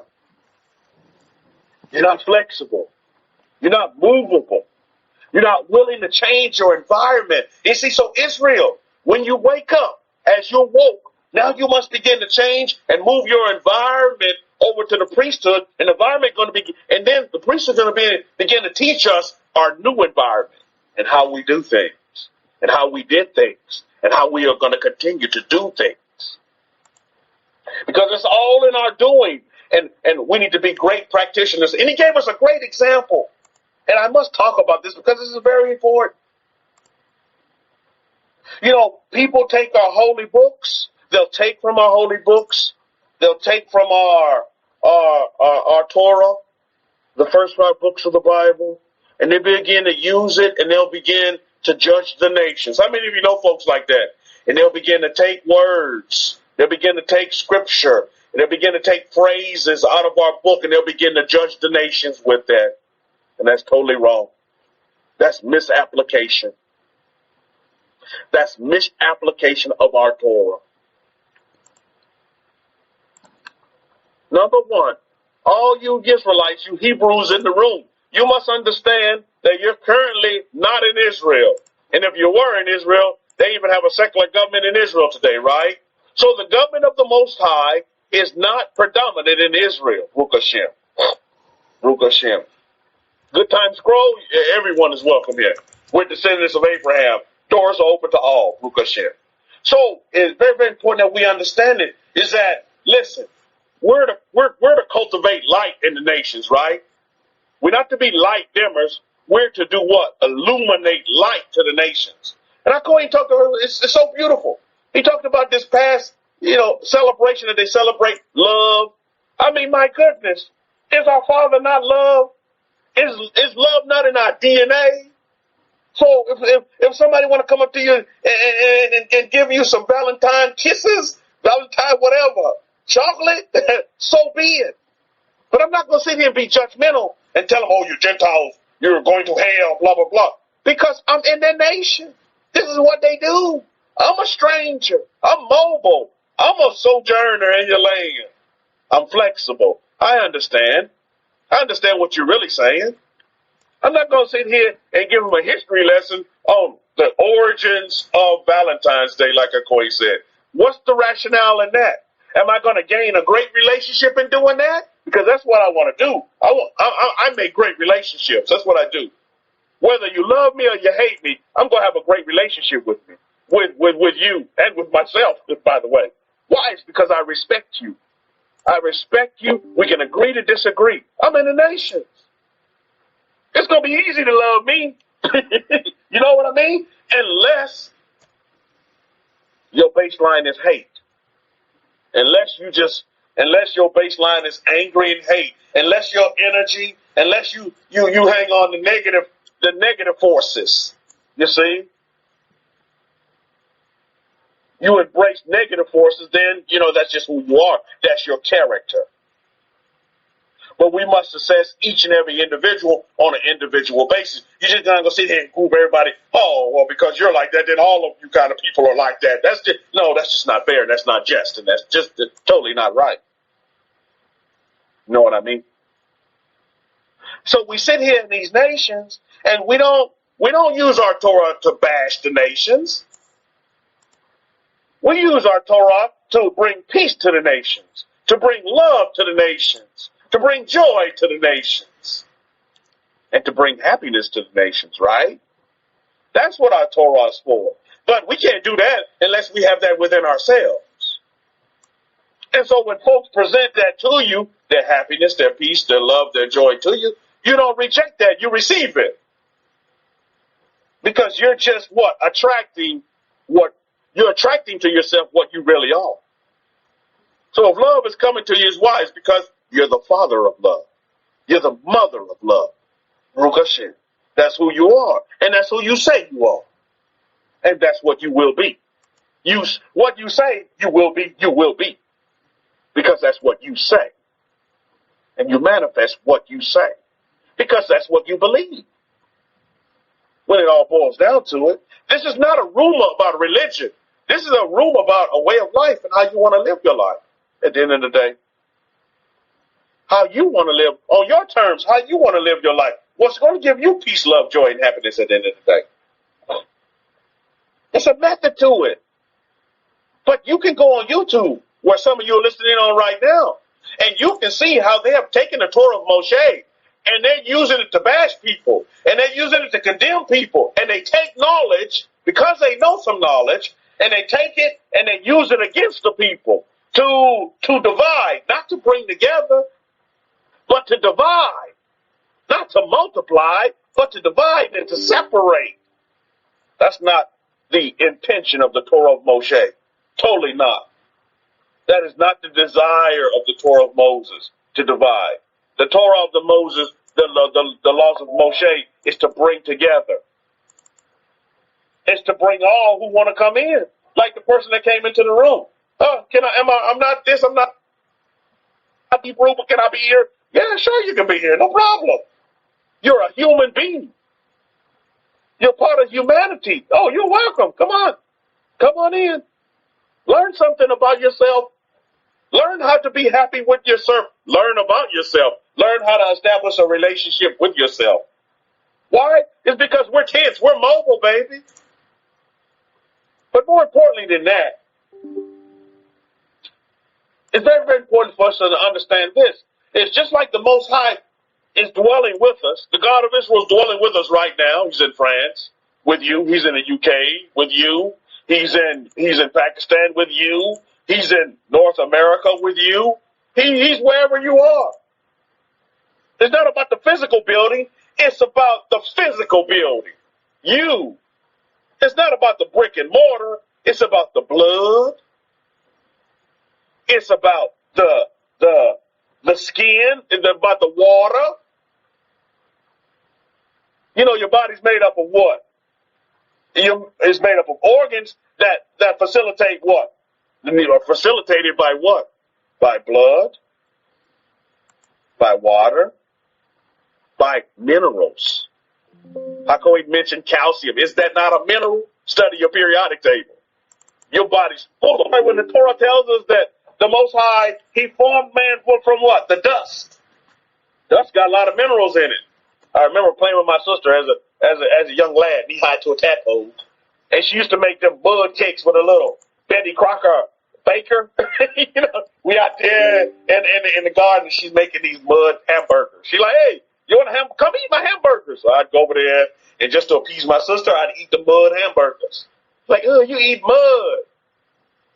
That's where I came from. I came from dirt. I am dirt. I go and mention sea salt. It's minerals that come from what? To put back in us. Because that's what we are. That's what we're made up of. Baruch Hashem. When it all boils down to it. You see, I'd rather put those things in my body than the poison. How many of you understand? A lot of these medicines, let's just say commercial medicines, they're actually poison. How many of you understand that? They're actually poison. But if you put the poison, if you put the right amount of poison in your body, it can actually heal your body. You're actually putting poison in your body. So when our Kohen is telling us, right, hey, do this natural stuff. Take the sea salt and not this man-made mumbo jumbo that's been, added all kind of crap to it that's going to actually alter the minerals in your body and make your body do some weird things like begin to blow up on you. You begin to, swell, Why? Because that stuff is foreign to your body. It's not natural. What is our Queen teaching us here? He's teaching us about our temple. About our temple, where the Most High resides. That's you and I, our physical bodies. Not the physical brick and mortar, but your physical body. I've been knowing HaKohen a long time. Like I told you early birds that came into the room. And HaKohen has never one time mentioned to me here in North America, and he resides here in North America, by the way. He has residence here in North America. He has never mentioned to me one time, hey, Rabbi Kefa, we need to put up a synagogue here in North America. Not a one single time. Not a one time. For those of you in the UK, has HaKohen mentioned to you, hey guys, we need to put up a temple, a synagogue here in the UK. Has he mentioned that to anybody in the UK? Anybody here in the UK? Can you give me some confirmation on that? For our Frenchman here, Oliver, has HaKohen mentioned to you one time? It's recorded. One time, hey, Oliver, people of France, yeah, we need to put up a synagogue there in France as well. Oliver, has HaKohen mentioned that to you even one time? I'm pretty sure not, right? No. Lion King is saying never. Why? Because HaKohen understands like we understand. We are the synagogue. We are the temple. You the body. You're the body. The body is. Now, we look at what's going on here in our Parsha Truma. Truma, this Parsha, is talking about an offering because the Most High said in Exodus 25 and 8, let them make me a holy place that I may dwell among them. Understand this. Your body is a holy place. How many of you will affirm that your body is a holy place? Your body. Your body is a holy place. And even more so for the queens in the room. And this is what I love about Islam. Islam, they make the woman, they leave a lot of that stuff to the imagination of the man, because ain't nobody seeing that but who the woman is going to allow to be her mate. You know what I mean? I dig that. I get that. I know some of the women in the room be like, hey, man, I ain't trying to wear all them clothes. They look at the negative side of it, but I'm giving you a positive side of why that religion does it. And it's not all of Islam does that, because some Muslim women can wear whatever their husband tell them they can wear, and if they want to look sexy and wear a sexy pantsuit or a nice skirt or something like that, they can do that if their husband allow them to do it. Correct me if I'm wrong, Uncle E. But then you get some of the sects of the religion of Islam that tell you got to cover all that up, and where was this woman at where her husband passed? Was she not in Dubai? According to this, she was in Dubai.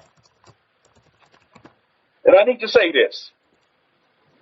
How many of you understand that Dubai, Muslims are way ahead of Christians? Right? Right, Akoe? Right? I need to mention this about Dubai. My son, Nakshan, he has an affinity with the East. And in particularly, he likes to watch this one YouTube video about Dubai when they had their 2022 New Year celebration. He loves to watch that. You guys go Google it. But he has an affinity with the fireworks. I can see why. Because and dress their wives where? Yeah, Fukashim. That's beautiful. I love that about Islam. You tell some of these women over here how to put their clothes on, and I'm telling you, you're going to get some back check. You know what I'm saying? They're going to tell you where to be, how to be. And I'm not talking about all the women, but I'm talking even some of you men's wives. They like that. You ain't going to tell me I'm going to wear this. I was watching a documentary on Ali. How many of you seen that movie, Ali? I watched a documentary on Ali, and Ali, when he had converted to Islam, he was telling one of his girlfriends that he wanted to be his wife, that I think he even married. I don't know if they had even married or getting close to marriage. He's like, look, you got to wear these kind of clothes. She was like, you ain't going to tell me I'll do anything for you, but I ain't going to wear these clothes with these men. I was like, dang. I'm like, damn. But then, but again, let me get back to Dubai. How many of you understand that Dubai is one of the wealthiest nations in the world? It's a small nation, but it's very wealthy. Hakoini will tell you, he knows, he's been there. I'm going to go there, but he's been there. Dubai is one of the wealthiest, and this is what I can't wrap my hand around, Hakoini. I can't wrap my head around this. Dubai, this country has money. Now, it seems like, now correct me if I'm wrong, Hakoini, that Dubai, they utilize their resources and their wealth for their people. If you're native, then they'll take care of you. But if you foreign, you get no help. You get no help from them. They won't help you. But let me juxtapose that with now Dubai is a wealthy nation. Oh man, we'll talk about money, oil. They're wealthy. These are our cousins, man. You know what I'm saying? You know what I'm saying? So you juxtapose that with America. I guarantee you, and this is why people are knocking down the doors. You could no help if you're a foreigner, but they are wealthy people. Now, juxtapose Dubai with North America. North America, I guarantee you, this is the truth in North America. Facts. You can come. I don't care what country you come from. And if you're pregnant, you're automatically getting free health care. It's free. Believe me. I've seen it with my own eyes. People come in. I don't care where you coming in from. Now we got a lot of them coming in from Afghanistan. A lot. We got families coming in from Afghanistan like crazy because these families were associated with America and helped America with a lot of the doings that America needs to do to really help America do whatever. So the promise is that they bring and they take care of the families of these Afghan people. And a lot of them are coming in now in droves. I'm seeing it. I don't know if you all are noticing that, but down here in San Antonio, in Texas, a lot of them are now in the schools. They're enrolling in schools and they get free health care. Hakoi, here in North America, the health care is free. It's called Medicaid. If you're pregnant, you're going to get free health care. It's free. Your all of your pregnancy, all that's paid for by the government. It's called Medicaid. Well, actually by the taxpayers. But anyway, that's you and I, Shane Yah, and all the rest of us that get, Uncle FICA come in and take out all of that. Yeah, right. Exactly. But do you see the difference? This is why. This is another reason why America is such a great country, man. And why everybody's trying to knock down the doors and the fences and the gates and to get into America. Because not only is there opportunity, but they're going to take care of the lowest of the low. I mean, these people haven't paid 1 cent in the Social Security, yet they get full benefits. You see? According says, if you are a foreigner in Dubai, you might give birth under a palm tree. Wow. And Dubai has money. And you wonder why the Most High, the God of Abraham, Isaac, and Jacob, has truly blessed America. Because America's taking people in. You wonder why America is the greatest superpower? You see, everybody want to focus on all the negativity of what's going on. But let's look at the positive side. You're taking strangers in, and you're giving them free health care, free housing. I'm seeing the apartments. They put them in apartments. Who's paying for that? Taxpayer dollars. So I know we're in tax season. I know the IRS, everybody want to hate on the IRS and blah, blah, blah. But these monies are being used for marvelous things, not just to go out there and fight wars and create new weaponry and all that, but to actually take care of people. You see? So tell you, I guess it's why my healthcare insurance premiums are ridiculous. Oh, indeed. Indeed, they're a little bit crazy. They're a little bit crazy. Indeed, they are. But again, I want you to see the picture behind it. What's going on behind the scenes?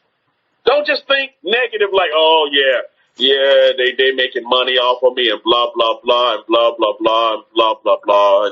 And they using all this money, the rich are getting richer and da-da-da. And they buying new mansions and off of the sweat of my back and off of my labor and da-da-da and da-da-da. And my taxes are going up like crazy and blah, blah, blah, and blah, blah, blah. But they're using this money to do in North America what Dubai is not doing. And Dubai has money up to yin-yang. I'm beginning to wonder if all of the Arab nations are in that same pattern. That they take care of their people, but anybody else, hey, kick rocks.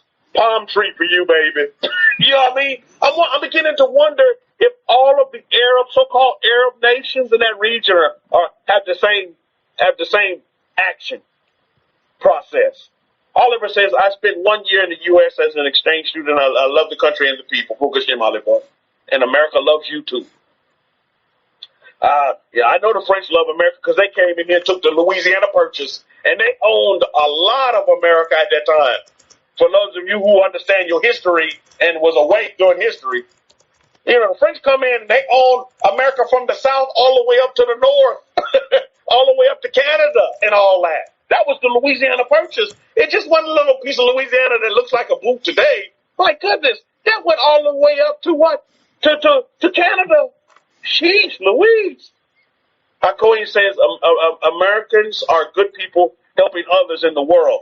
Yeah, you're right, Hakohi. But yet, a lot of Americans have the mentality of just negative. Oh, they taking my money and they just da-da-da and they have to get me. They come with all these conspiracy theories, but I'm trying to tell America, I'm trying to, slap them in the face a little bit, pinch them and say, look, wake up. This is what your money is actually doing. This is what your taxpayer dollars are doing. They're actually going in and you're actually helping people. Poor people, homeless people, people with no families, widows and orphans, maybe their loved ones, the Afghan people, a lot of their loved ones passed away trying to help America do whatever America wanted to do, siding with America. So how does America repay them? Bring them to America. You know how fortunate people are to be in America? People don't see that, though. They don't realize how fortunate they are to be in America, the United States of America. They want to call it the dark Satan, the this, that, the other, and the third, evil and wicked. Well, get out of here if you don't like it. Go somewhere else. But don't sit here and run America. Please go somewhere else, because believe me, there's about 50,000. I'm not exaggerating. I'm probably underestimating. There's about like 50,000 people waiting to take your place. waiting to take your citizenship if you want to give it up. You know what I mean? I go and say Dubai will show you a palm tree grab for your birthplace. That's the Arabs. That's how the Arabs think. That's their thought process. But how do the Hebrew think? We think about, we don't care about, okay, well, yeah, you and this idolatry and that, but I'm not sitting here trying to judge as a Hebrew these nations, these shepherd nations by the Torah standard. They don't deserve that, and that's not just right and fair. That's not fair to them. Again, I must begin to change my environment as a Hebrew. Not as an American, but as a Hebrew. I must begin to change my environment. What does change my environment mean? Change the way I think, my thought process. Don't look so negative on the world, because the world is not negative. I mean, you come in as a man or woman of color in North America, and they begin to condition you and tell you you can't be nothing, you're not going to be nothing, this and that. And they begin to feel all these fears. You see, you got to come out of that. You got to come out of that environment when you become a Hebrew, when you realize who you are as the people of the books. And you realize that you're the children of Yisrael, of Israel. So now you must change your environment. You can't condemn these people and put them down. These people have been gracious to you. They've done great things for you. But yet we sit there and want to put them down. Hakohen says, Kefa, Arabs believe that they are the sons of Abraham and have the right to the blessing. So how many Hebrews know that shouting in New York, they are cursed, is really pretty really reality, isn't it? Oh, indeed it is. Hakohen. It's crazy. Yet these people say that they're Hebrews, but they're not acting. They're not practicing. They're not practitioners of it. See, there's a lot of just ignorant so-called Israelites, so-called Hebrews today. You know why? It's because they haven't went back to the method or the pattern. I'm going to read it. Let's read it. It's right here in our Torah. Exodus chapter 25. Look at verse 9. First, let's go back to verse 8, where we're told that let them make me a holy place that I may dwell among them. Now look at verse 9. It says of 25. It says this, according to all that I show you, that is the pattern of the tent and the pattern of all the furnishings, just so you shall make it. The pattern. You see, the Most High had given Moshe the pattern. There's a pattern to our way of life. We must go back and begin to follow that pattern now as we wake up. But a lot of Israelites, they're not doing that. They can give two hoots about the pattern. They know who they are, and they're going to shout it from the mountaintops. And everybody else is wicked and evil, and everybody else owes them something. There's no time for all of that stuff. And we still got to wait around for Mashiach to come and put the smack down on you. Nowhere in the Torah does it tell me to wait on Mashiach to come around to put the smack down on me. Doesn't say that in the Torah of Moshe. The Torah of Moshe tells us that we were already liberated. We're already protected. Baruch Hashem. And will continue to be protected. The protection don't end. Is there an expiration date on protection from the Most High? If there was, then why do we continue to celebrate, the Passover annually? Pesach. Why is it the festival of protection annually? So that we can remember and that we don't forget the mighty powers that we serve, the powers of Abraham, Isaac, and Jacob.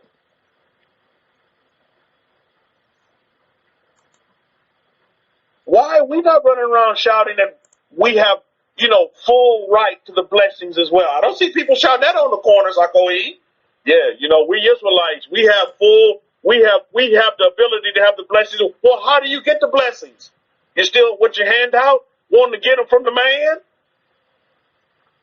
You see, this is where they need to start getting mobile and start to look within. And starting to understand the method. But they don't understand the method because they're not being taught the method by the right person according to the pattern. There's a pattern for the tent. How many of you are a tent this day? Put up a capital T. I'm a tent. I'm a tent. I'm on the move.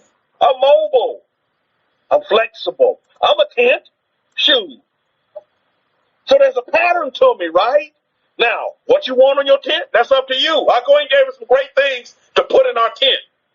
Hey, make sure, you're on that Himalayan tea, that pink salt, Rukashim, best ever. Don't buy that cheap shit because it's going to mess you up and it's going to cause you expensive doctor bills. Stay away from the cow milk. It's for the cows.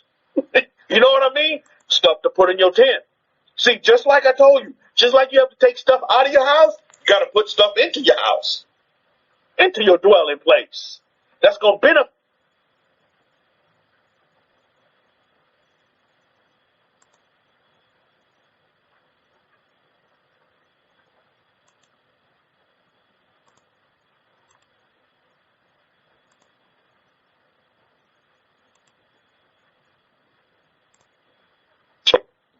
It's a wonderful, beautiful. Hey, God, it's spared. Oh, I want this copper, this. I want this brass, this.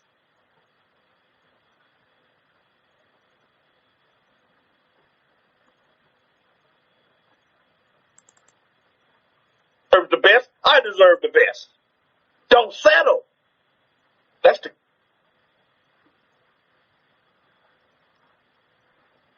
conditioning.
And I'm gonna bring this up again because I call you back. You know what I feel? They said, well, why don't you eat pork? They asked me, why don't you eat pork? I said, well, number one, it's not permitted.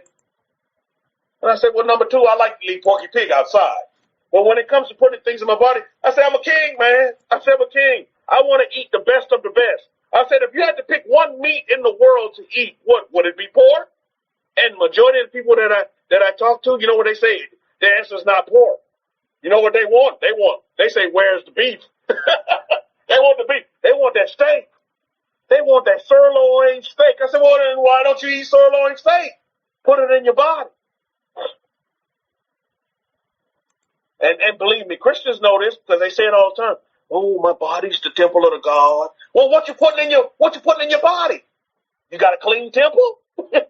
Is it clean to your standard? Well, then you need to probably take some stuff out and put some new stuff in. Baruch Hashem. Consider these things going forward, Mishpah. Why a tent? So that we can stay mobile and flexible, and so that we can always be on the move. Should always be moving.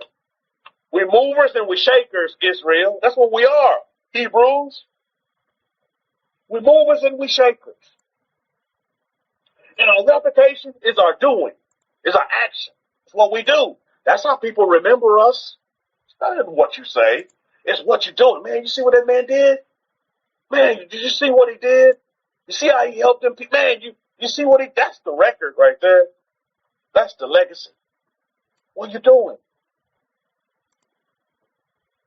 What are you doing to benefit yourself and your family? What are you doing? And the nation, and then it begins to emit out and permeate from there. Goes from your family to you, your family, and then your world, your nation. What are you doing? This great shepherd nation that you've been put in. What are you doing? What are you doing to help it? Or are you hurting? I mean, what side are you on? Or you're on the Most High is the positive side. Or you're on the other side, the negative forces, the negative energies. What are you doing? Well, I kind of don't like where I am. Change your environment. You're a tent. Get on the move. Pack it up and let's go. Go somewhere where you can be successful. Don't limit yourself to, well, I got to stay here in this brick and mortar. No, you don't. If you don't want to be there, you don't got to do anything. Think about that for a minute. But again, it all goes back to you having to change your environment. You're going to have to take some things out of your tent. You got to get rid of some things in your tent and replace them with things that's really going to enhance you, make you better, things that you like, things that's going to be beneficial to you. I think, man, I kept a lot of things in my tent for a long time that I really didn't like, but I just kept them there until I couldn't tolerate them anymore or until they just left. Because I'm not one to just kick you out. But I can remember our Queen gave me this great lesson about a couple of years ago. First-hand lesson that he gave me that I saw and I witnessed firsthand. You be very careful who you put in your tent. I'm going to just leave it. I'm going to say it like that. You be very, very careful who you put in your tent, who you bring into your house. You must guard your house, protect it. And I'm talking about individuals. Don't just let any kind of people go in your house. That's your sacred place.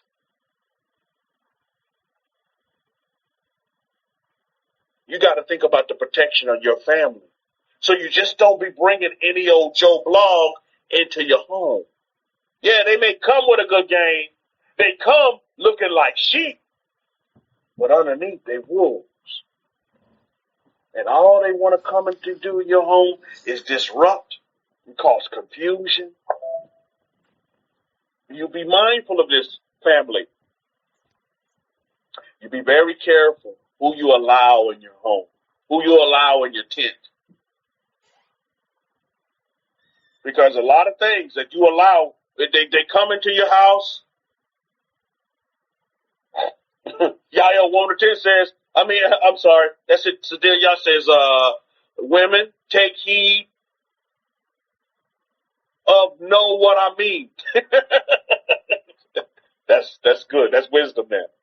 But really, if you know what I mean, I get it. Sadil Yah, yeah, I totally get it. And I know the women in the room get it. The women in the room get it especially. Because they'll come looking like sheep. Oh, the best sheep you ever seen. Sheep Denzel come at you. But then under them clothes, it's just a wolf. And the opposite holds true. You men in the room, you know what I mean? People want to come in and so-called befriend you. But they have ulterior motives. And even the same way, even more so with what you take into your tent. Be very, very mindful and on guard. And know what you're getting into before you get it in your tent. Anticipate and know what's coming your way. Is this going to uplift and propel me? Or is this going to pull me back and be a distraction to me? You got to decide. These are decisions that you have to make. Internal decisions on what you're going to take in. You got to be able to discern this. You got to be able to see it. Because it creeps in. It'll creep in real subtle. And it'll look so nice and so beautiful. But it's not good for you. It's totally not good for you. Sometimes even your body will begin to tell you it's not good for you. That's how it was for me in cow milk. I've never been a cow milk fan. Never. And I drink some cow milk, and I'm going right to the toilet as soon as I drink it. How many of you are like that? You're going right to the toilet, or your stomach start turning and churning, and you're like, man, what the hell? What they call it? What's the medical term they give it? Lactose intolerant. Hey, that's what they call. Oh, Oh, you must be lactose intolerant. Yeah. No, I don't drink a milk that's supposed to be for a cow, a little baby calf. I don't do that, man. That's just not me. I don't do that. And I'm going to make sure Nakshan, my son, understands that clear as day. Brother Davis is saying, Shabbat Shalom to you, Brother Davis. Clear the whole house out and blow the covers off the bed. That's right. Your body was dumping it out. It sure was dumping it out, Yael 110. Taking a big dump, too. I was talking to this guy the other day. He said, man, I just walked down the milk aisle and I could just smell it, and all of a sudden I have to go to the bathroom like, damn. Can't touch the stuff. There's a reason for that. So, you got to look for these signs. Your body will give you signs, give you alarms and alerts, okay? I probably need to stay away from this. This is not good for me. But you need to be able to discern. If your body don't talk to you, so tell you, I says ice cream too. If your body don't begin to talk to you, you need to discern these things.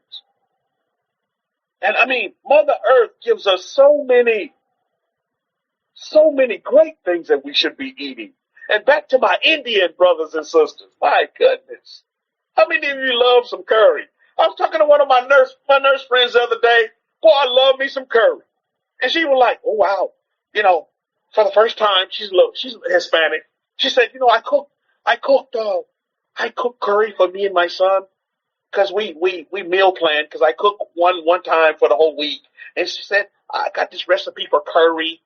And she said, I cooked me some curry. And I made some for my son. And he works it out in the oil rigs. Well, he's making some great currency working out there in the oil rig. So, and she makes his meal plans for him. So he had curry, and she was like, yeah, I made him some curry, and he ate the curry, and he said the curry was a little spicy for him, a little on the hot side, and it just kept making him go to the bathroom. I was like, because the curry is a great detoxifier. Not only does it taste good, and I also had to tell her, she said, well, I should have talked to you beforehand. I said, make sure you don't get it on your clothes, ma'am. She said, well, yeah, I learned that the hard way.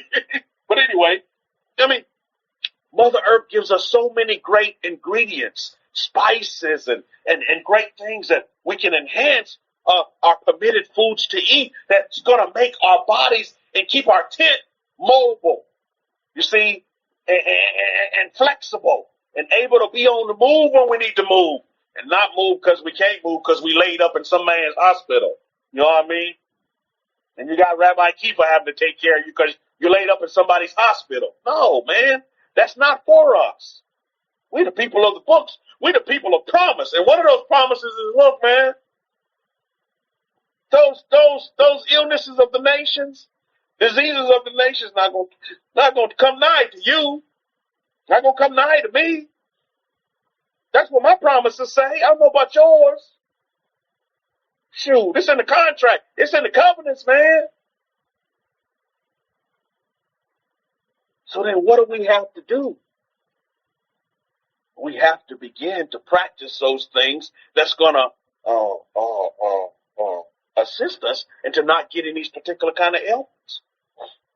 Same way with the COVID. Anybody in this room pick up COVID yet? Any variant and blah, blah, blah? That's a bunch. I'm telling you, man. You run around here with a little sniffy nose and this, that, the other, and the third. That's symptom, man. Treat the symptom and keep moving. If you notice, that's the same thing they're doing with COVID today.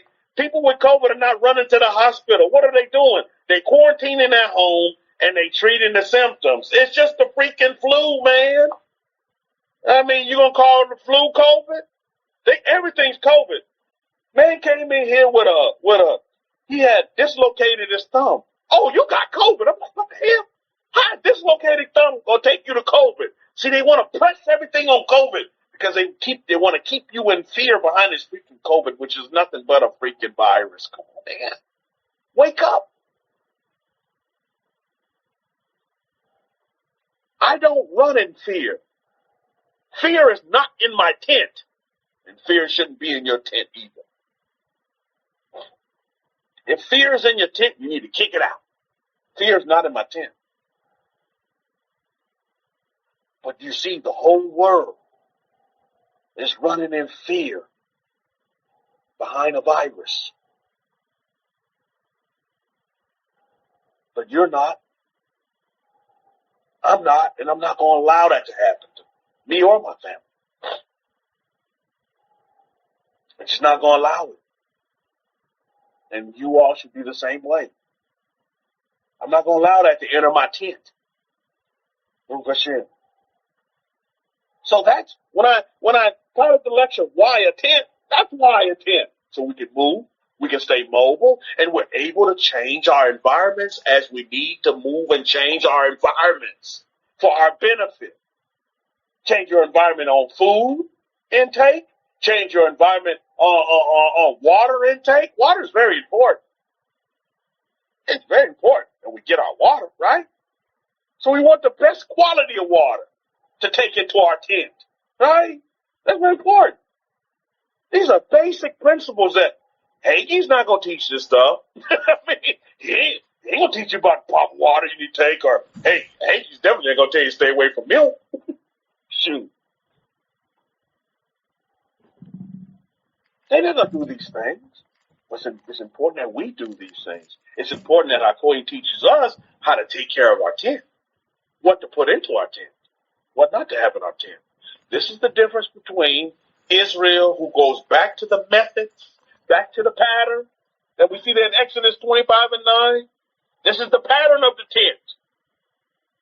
The Israelites are waking up today. Hebrews are waking up today, and they're not going back to the pattern of the tent. What are they doing? They're making their own pattern.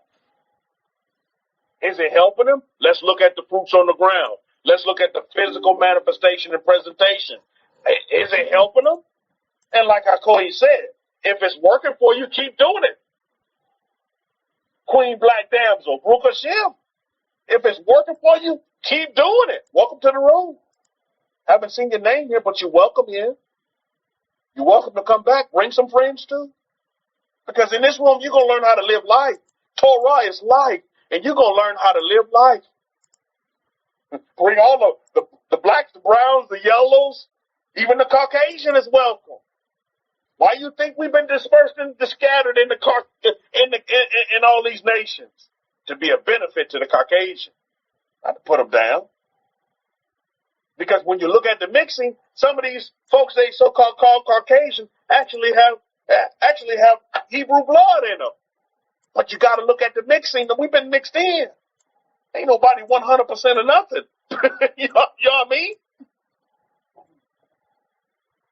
We have to understand that going forward. So it's vital important for us to understand that. Why a tent? And I do believe now all of us understand why do we have to have the tent. What do we put into our tent? We need to keep our tent. We need to keep our tent what? Mobile. You need to be able to move. You see? You need to be able to move. So you want to make sure you put the right things in your tent so you can move. You can become more flexible. You see? And you can get on with your life and meet your desires that you want. Instead of running around here wasting periods of your life searching for a God outside of yourself and never finding them in whatever building you go to. And some of these buildings look immaculate, they're beautiful and all that. But at the end of the day, what purpose do they serve to benefit you? The building looks beautiful. Are you beautiful? The building has a lot of wealth to it. Do you have a lot of wealth to you? Come on now. If you can't say, oh, me, say, oh, mine. Consider these things going forward, Mishpahar. It's all about you. Oliver said, my wife is from Sicily, and she got a Moorish blood. Her Moorish ancestors were very dark-skinned. Oh, I guarantee you they were. And they are. That's right. You're absolutely right. And it's not all about color. But again, it's all about the facts. And we got to put the facts out there. I mean, we're not racist, but, you just got to put the facts out there. That Bible that people believe in, it's a book about people of color, families of color. That's what it's about, and how they got on, and their relationships. and the God that they serve and the great things that he did for his people, that he called his children, that he called chosen unto himself, that he called the apple of his eye, Baruch Hashem. He ain't forgot about us. We're not orphans, Mishpachah. We just finding our way back. And to find our way back to the patterns is that we must go back to the method for the pattern of our tents. And what's that method? Is to be taught by the sons of Aaron what we're supposed to do. When there's a controversy, who we go to? Madam Cleo or to the Kohen in the gate? Going to Creflo or Kohen? Take your pick. I choose the Kohen, hands down.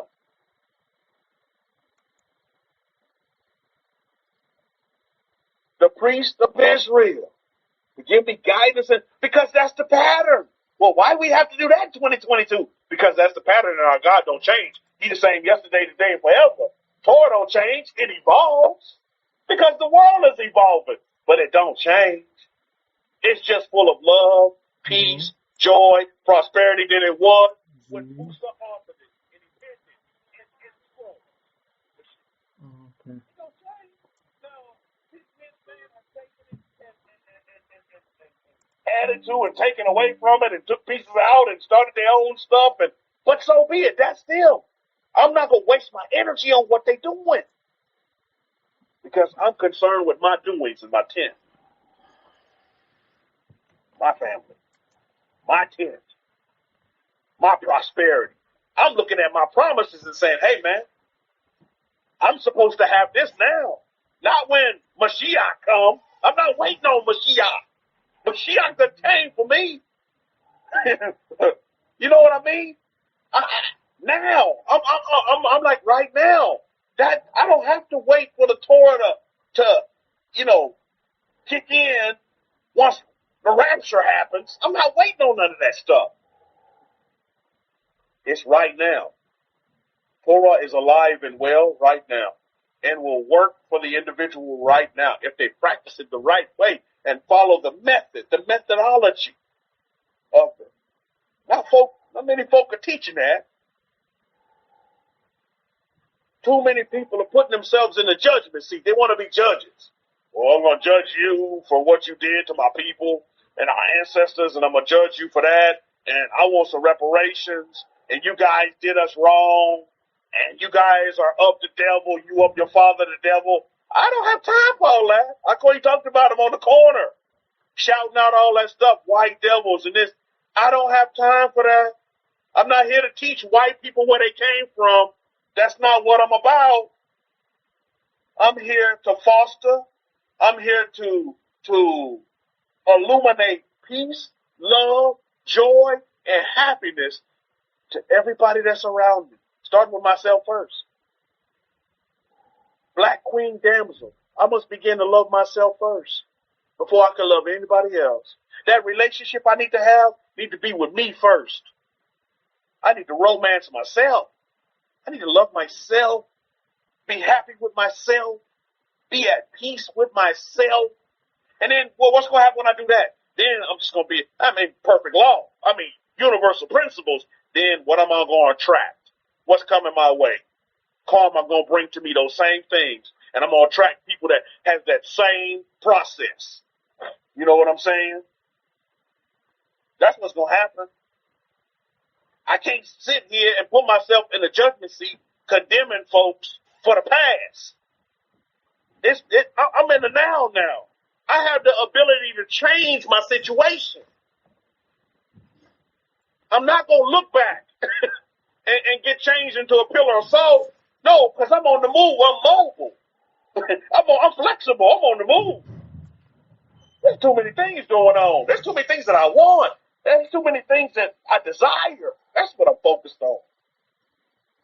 Focus on my family. Yeah, it was bad then, but I need to make it better now. I need to make it great right now.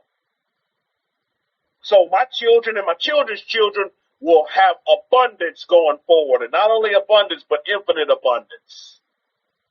Because why? I'm setting the pattern. You see, we that generation, black queen damsel, we that first generation that's waking up. You know what I mean?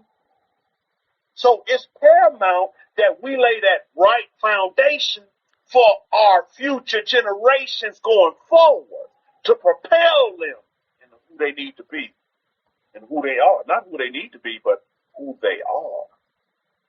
You see what I mean? Who they are. You see, it's one thing for somebody to tell you, you're the people of the books, but what do you do with it? How do you act upon it?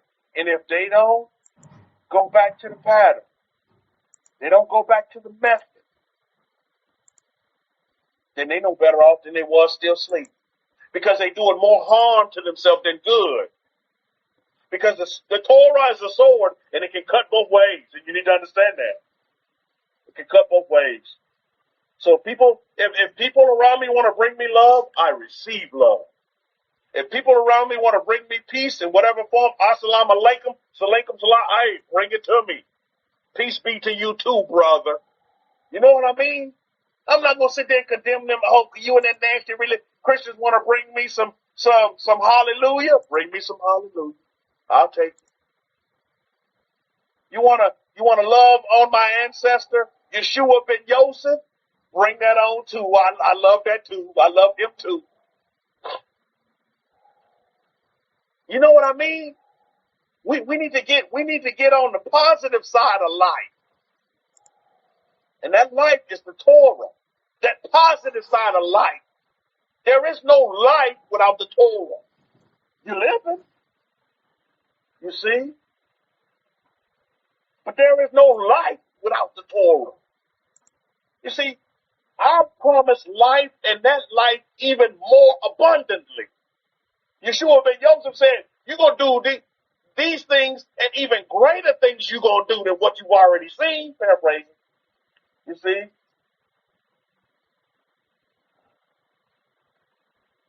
So we must understand that. Black Queen Damsel saying Christians are negative. Well, I wouldn't kind of make that statement because Black Queen Christian, I used to be a Christian. And I wasn't negative. I was the most positive dude you want to meet as a Christian.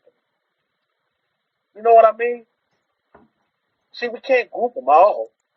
Maybe you've had experiences with Christians that were like that. They come to attack instead of delivering a message. Well, I actually came delivering the message. You know what I would tell you? Black Queen Damsel, as a Christian, hey, Jesus loves you. And listen, I love you too. And I don't want you to go to hell. So look, I got this track right here. I just want you to read that. I'm not going to sit here and try to convince you of doing anything. But look, I don't want you to go to hell. You know, here, read this. You know what I mean? So I would come to you like that, you know, as a Christian. You know what I mean? I have my tracks with me. How many of you used to be Christian? Put up a seat. I have my tracks with me, man. Look, I don't want you to go to hell. I'm not judging you. I don't want you to go to hell. I just don't want you to miss hell.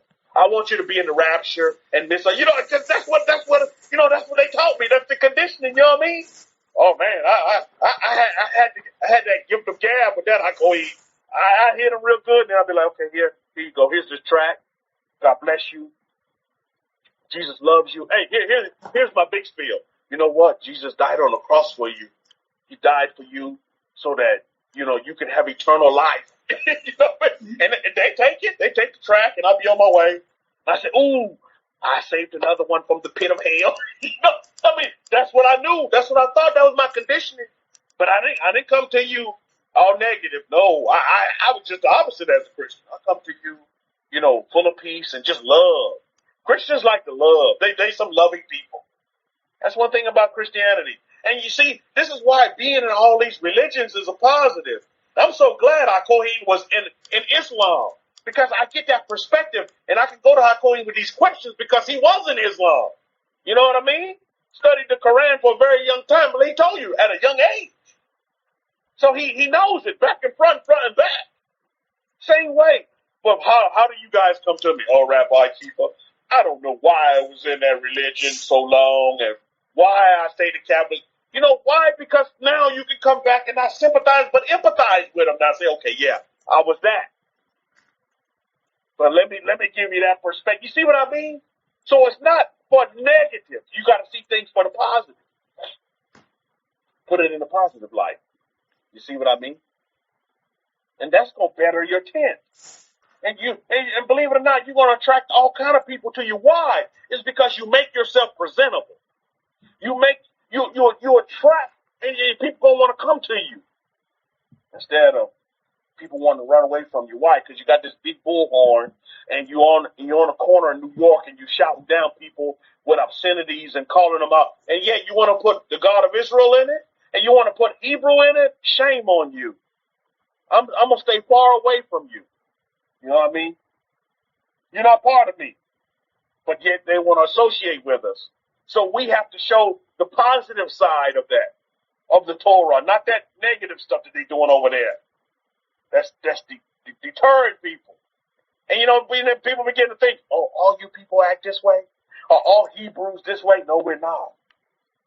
We're totally not. Just look at my actions. Not what I say. Watch what I do. And on that note, I'm going to close. Watch what I do.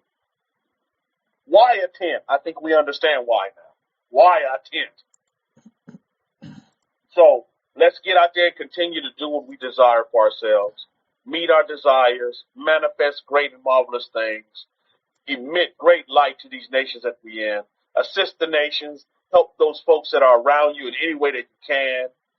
Just all around, stand upright and be an upright individual.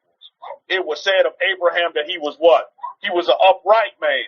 1, 2. Shabbat shalom now, John. He was an upright man. So we too should be upright men and women of the Most High. Baruch Hashem. So on that note, I'm going to wrap it up for the Shabbat. I'll say Shabbat shalom and shalom shalom to all of you, Mishpachah. I'm going to turn it back over to HaKohi. Yeah, to for that insight on Islam, HaKohi. For that.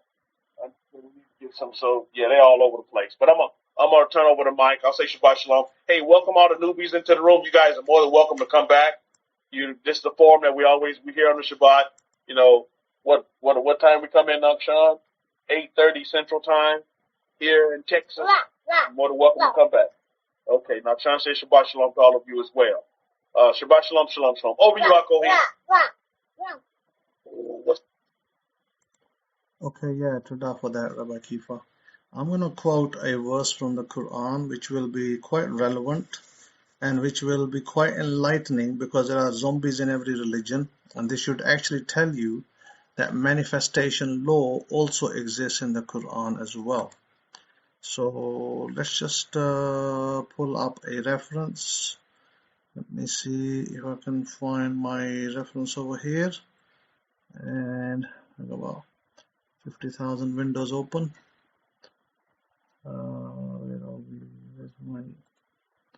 Where's my window?